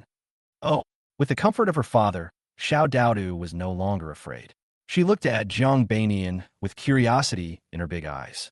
After hesitating for a while, she opened her little mouth slightly and said, Auntie. Hey, Little Yin Yin was very happy. She instantly forgot about the unpleasantness of being mistaken for a black pig demon. She held little Dowdoo's chubby little hand and said, "My dear, is your name Little Dowdoo?" "Uh-huh." Xiao Dowda nodded obediently and said, "My name is Gu Hui, and my nickname is Dowdoo." Gu Hui? Beans? Why does it feel like fennel beans? Little Yin Yin smacked her lips, then smiled and said, "What a cute Dowdoo. Do you want to play with Annie?" As he spoke, he picked up his phone and turned it on. In an instant, Xiao Dowda's attention was attracted. Dowda was no stranger to mobile phones, but she usually played small games on them alone. This would tempt Jiang Beinian, and his heart immediately became restless. However, she still raised her head and gave Gu Xingzhou an inquiring look. Gu Xingzhou stroked his daughter's head and said, "Go." So, within a few minutes, the living room was filled with the sounds of two voices, one big and one small, both equally sweet but different, shouting and screaming. Seeing this, Gu Xingzhou shook his head helplessly. His little cotton-padded jacket had only been with him for a few minutes. And was it kidnapped by the little yellow-haired Jiang Beinian? Feeling that he seemed a little redundant, Gu Xingzhou took out his mobile phone and sent a message to Xiao Qiao and Li Yihong respectively. After making an appointment to meet the two at Qingzhou Daxia, Gu Xingzhou looked at the two dogs at home and said, "Dowdoo, Dad has to go to work. Let Annie take you out to play today, okay? Go ahead. I only have Xiao Yin Yin." Little Gu Dowda didn't care at all whether her father stayed or left. She waved her hand at her father and put her eyes back on the phone. Gu Xingzhou opened his mouth, then finally walked out with a wry smile. The driver is already waiting at the door. After seeing Gu Xingzhou leave, Jiang Beinian, who was playing games, rolled his eyes and asked, "Xiao Dowdu, how old are you this year?" 6 years old, little Yin Yin. Stinky baby, you should call me Auntie, not Xiao Yin Yin. Oh, ok. Little friend Gu Dowdu's eyes were still on the phone. When she found that Xiao Yin Yin's big white goose was motionless, she quickly shouted, "Xiao Yin Yin, run. Someone is beating you up." "Oh, Xiao Yin Yin, you are so stupid. You're gone again. You have grown this big thing for nothing." Little Yin Yin suddenly felt that these words were somewhat familiar. But now is not the time to worry about this. She's thinking that Xiao Dowdu is 6 years old this year, so, "Zaidu, how did your mother and my brother-in-law know each other?" "Brother-in-law?" Little Gu Dowdu raised his head, a little confused. "Jiang Beinian, oh, it's your dad. I'm asking how your dad and your mom know each other." "Oh, Mom said that Dad was also raised by her," Gudodo said nonchalantly. However, when Jiang Beinian heard these words, it was like a bolt from the blue, and even his little brain had already started to imagine things. "My brother-in-law is now 25, and the person who raised him." An image of a chubby figure wearing many jewels instantly appeared in Jiang Beinian's mind, and he trembled all over. "No, no, my brother-in-law is not that kind of person." Jiang Beinian kept trying to defend her brother-in-law, but this question kept lingering in her mind. She thought about it and asked again, "Then do you know that you have an aunt?" "Aunt?" Gu Dowdu tilted her head and said sweetly, "I know. Every time my aunt comes to visit Dowdu, she buys him lots of things. Little Yin Yin, my aunt is so pretty. Even prettier than Mom.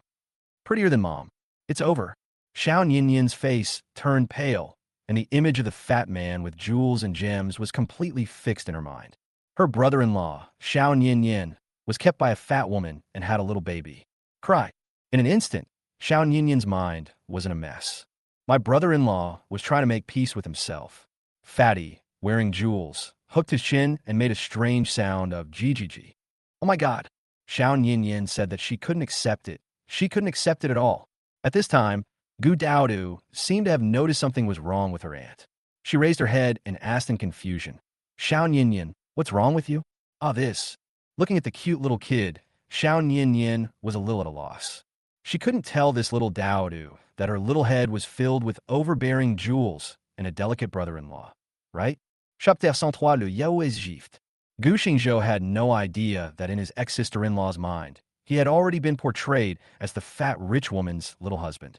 He was currently sitting in a car, heading towards Qingzhou Building.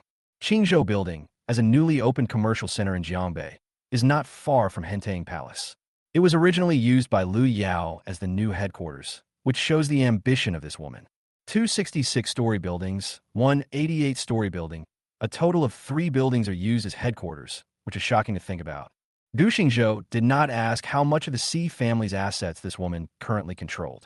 Although it was only for a short while, he felt like he was living off Li Yao, but in the end he couldn't really do that. Although Li Yao planned to place the Xi family's headquarters in Jiangbei, it was mostly because of Gu Xingzhou, but after experiencing Manhwa technology, he also understood a lot more. It is better for a man to control his own waste. Before, his physical condition did not allow it, but now he feels that his body is getting stronger day by day. Even if he really wants to be a hands-off boss in the future, he must have absolute say. However, I don't know what Gu Yunj thinks about Li Yao moving its headquarters to Jiangbei. After all, according to Li Yao, Gu Yunj is her greatest support now. Thinking about it this way, the power of her elder sister might be a little scary. As I was thinking this in my mind, the car arrived at Qingzhou building unknowingly. Two people were waiting at the entrance, a man and a woman. The man was about 40 years old, and the woman looked like an assistant. "Are you Mr. Gu?" As soon as I got off the car, the two men came over. The middle-aged man bowed slightly and said enthusiastically, "I am Qin Run, the manager of the property department. I am here to wait for Mr. Gu under the order of the eldest lady." "Oh." Gu Xingzhou looked at the visitor, shook hands with him, and said with a smile, "It seems that I will have to trouble manager Qin more in the future." "No, no, no. Serving Mr. Gu well is our duty. It's not a matter of whether it's troublesome or not." Qin Ren smiled warmly, and those who didn't know would have thought that Gu Xingzhou was his boss. Gu Xingzhou did not refuse the other party's goodwill. After all, judging from the current situation, he would be here for a long time and would definitely have to deal with this property management office more. The two chatted for a while, and Gu Xingzhou asked, "Is everything ready in building number 3? It has been packed long ago. Mr. Gu can move the company in at any time. If necessary, our property management department can do our best to help." Qin Ren almost patted his chest to make the promise when he heard Gu Xingzhou's question. This person was appointed by the eldest lady herself, and he was located in building number 3, the tallest and best located building in the entire park. The key lies in the top 20 floors. He said, "How about I take Mr. Gu over there to have a look now?" Gu Xingzhou smiled and refused. "No hurry, I have 2 more people coming. We'll be together then." "Oh." Qin Ren was startled, thinking he was some important person. He asked, "Should I arrange for someone to greet him?" "No need." Gu Xingzhou laughed dumbly. "Just bring 2 senior executives of the company to take a look, and they will be responsible for the subsequent relocation matters. Manager Qin doesn't need to go to such great lengths." As they were talking, 2 cars happened to appear in their sight. When Qin Run saw the smile on Gu Xingzhou's face, he immediately knew that the people in the 2 cars were the ones Gu Xingzhou was waiting for. He immediately turned around and glanced at his assistant and whispered, "Ask the property management department to input the information of these 3 cars and never stop Mr. Gu's people from outside in the future." After hearing this, the assistant hurried over. Not long after, Xiao Qiao and Li Yihong appeared in front of Gu Xingzhou. He glanced at them and said, "I'm bringing you here to see our new location today. We'll be working here from now on. This is Manager Qin from the property management department of the building. Meet him." As he spoke, he introduced Qin Run to the 2 of them. After the 2 sides got to know each other, Gu Xingzhou looked around the entire park and said with a smile, "Without further delay, let's go to building number 3 first." Upon hearing this, Qin Ren nodded immediately and even helped Gu Xingzhou open the car door. Gu Xingzhou just smiled and got in the car.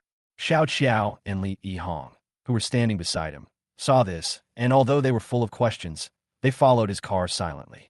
After a while, several cars arrived at the bottom of building number 3. As the people from both sides entered the building, Qin Ren began to explain again. "Mr. Gu, our building 1 and building 2 are the new headquarters office buildings chosen by the eldest lady. Building 3 has not been arranged yet. You're the first person to work in building 3. Qin Ren is as enthusiastic as ever. Gu Xingzhou and the others were slightly surprised. This tallest and most expensive building, building number 3, Gu Xingzhou was stunned for a moment and asked, "Is this building number 3 going to be rented out?"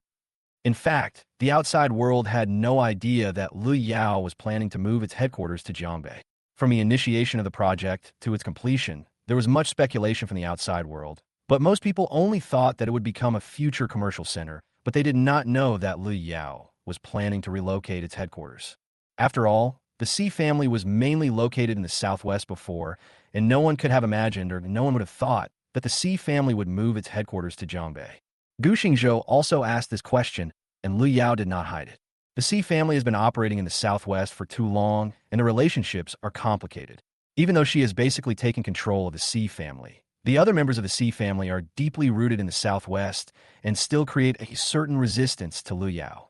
On the contrary, the relocation of the headquarters will help weaken other forces of the C family and strengthen Lu Yao's control over the C family. The group took the elevator to the top floor. It was really nice to stand in front of the huge floor-to-ceiling windows and overlook the entire Jiangbei area. The feeling of looking down on all the mountains made even Gu Xingzhou's slightly depressed heart feel refreshed. After taking a look at the entire 88-story layout, only two words popped into his mind. Luxurious. This kind of luxury is not the kind of magnificent feeling. On the contrary, the whole style appears to be very tasteful. But the layout here covers almost everything from work, leisure, sports, and even entertainment. The entire floor seemed to serve only one person. And when Gu Xingzhou stood here, he actually felt like an emperor. At some point, Xiao Qiao and Li Yihang came to his side, and they both looked shocked. "Boss, are we going to work in the office from now on?" Xiao Qiao asked. Li Yihang's eyes were full of curiosity. Gu Xingzhou smiled calmly and said, "That's right. Everything above the 67th floor is ours." This. Li Yihang was shocked. "Boss, this is no joke. Let's not talk about this." She pointed at the entire layout of the 88th floor. "How could this be rented out? It was definitely prepared for the owner, right?" "Boss, let's not talk about whether this place is possible or not. Just the rent of more than 20 floors. We simply can't afford such a good office location right now. Not to mention more than 20 floors. Even the rent for one floor is not something the company can afford right now." "Boss, you're kidding us, right?" Chapter 104 Xiao Qiao. The fat rich woman with jewels and gems behind my boss. Joke? Gu Xingzhou felt a little emotional. Not to mention Xiao Qiao and the others. Even he felt it was a little unreal. Although he was already surprised enough when Lu Yao talked about that time. But when he came to see it in person, he felt like he was living in a dream. Compared with here, the more than 30-story building of MANHWA technology was like an ordinary house. I want to explain a few words, but I don't know how to say it. Fortunately, Qin Ren and his assistant came over at this time. The manager smiled warmly and said, "Mr. Gu, if you have no other opinions, let's sign the contract today. After the contract is signed, floors 67 to 88 will belong to you. In addition, the Starry Sky Garden on the top floor will also belong to you. If your company has any activities in the future, they could be held on the top floor." As he spoke, he handed over the contract. Gu Xingzhou gestured to Xiao Qiao, who took the contract and started reading it. After a while, she looked up in surprise. "The lease is permanent, the rent is free, and you only bear the water, electricity, and property management costs? Why do I feel like I'm in a dream?" Xiao Qiao looked at Gu Xingzhou, who was also slightly surprised. He said to Qinren, "Manager Qin, our company doesn't need such a large place right now, and the rent." "Mr. Gu, this is all the instructions from the eldest lady. We're just following them. If you have any other suggestions, you can contact the eldest lady directly." Qinren just smiled slightly, but his tone expressed everything. Gu Xingzhou thought about it and looked at Xiao Qiao. Xiao Qiao nodded slightly, indicating that there was no problem with the contract. It's not that Gu Xingzhou is overly suspicious. For one thing, this is his usual habit. Furthermore, although this matter was instructed by Lu Yao, who knows if anyone in the C family would know about it and tamper with the contract. After all, once the contract is signed, many things cannot be changed. After getting Xiao Qiao's reply, Gu Xingzhou took the contract and quickly signed his name under everyone's gaze. Qin Ren took the contract with both hands, his smile unchanged. "In this case, congratulations, Mr. Gu. We also welcome your staff to settle in our Qingzhou building.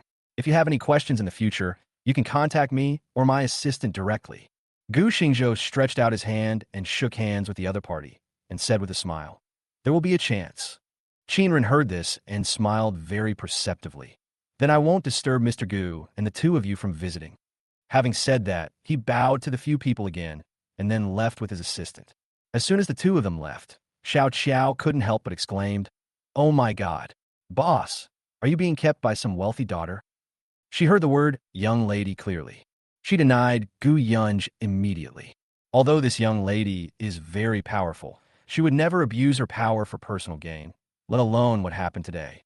With Gu Yunja's power, it would not be difficult to accomplish this, but she would never be stupid enough to do so, because not only would she leave a handle, but she would also owe someone a favor. Although the Su family in the capital has a certain amount of power, they are obviously insufficient in financial resources, so this matter certainly did not involve the help of the Su family. So, boss, who is this young lady? Not only Xiao Xiao, but even Li Hong was curious. Could it be that this new boss was really being kept by someone? After all, this person's appearance. He really has no shortage of capital. Gu Xingzhou looked at the two people's suspicious eyes and said unhappily, "Can't you think of me a little better?" Well, the two of them looked a little embarrassed. Xiao Xiao said hesitantly, "Boss, it's not that we think so, but this matter is very explosive, right?" Gu Xingzhou pursed his lips, skipped the topic directly, and said, "Since this matter has become a foregone conclusion, there is no need for us to be polite, Sister Hang."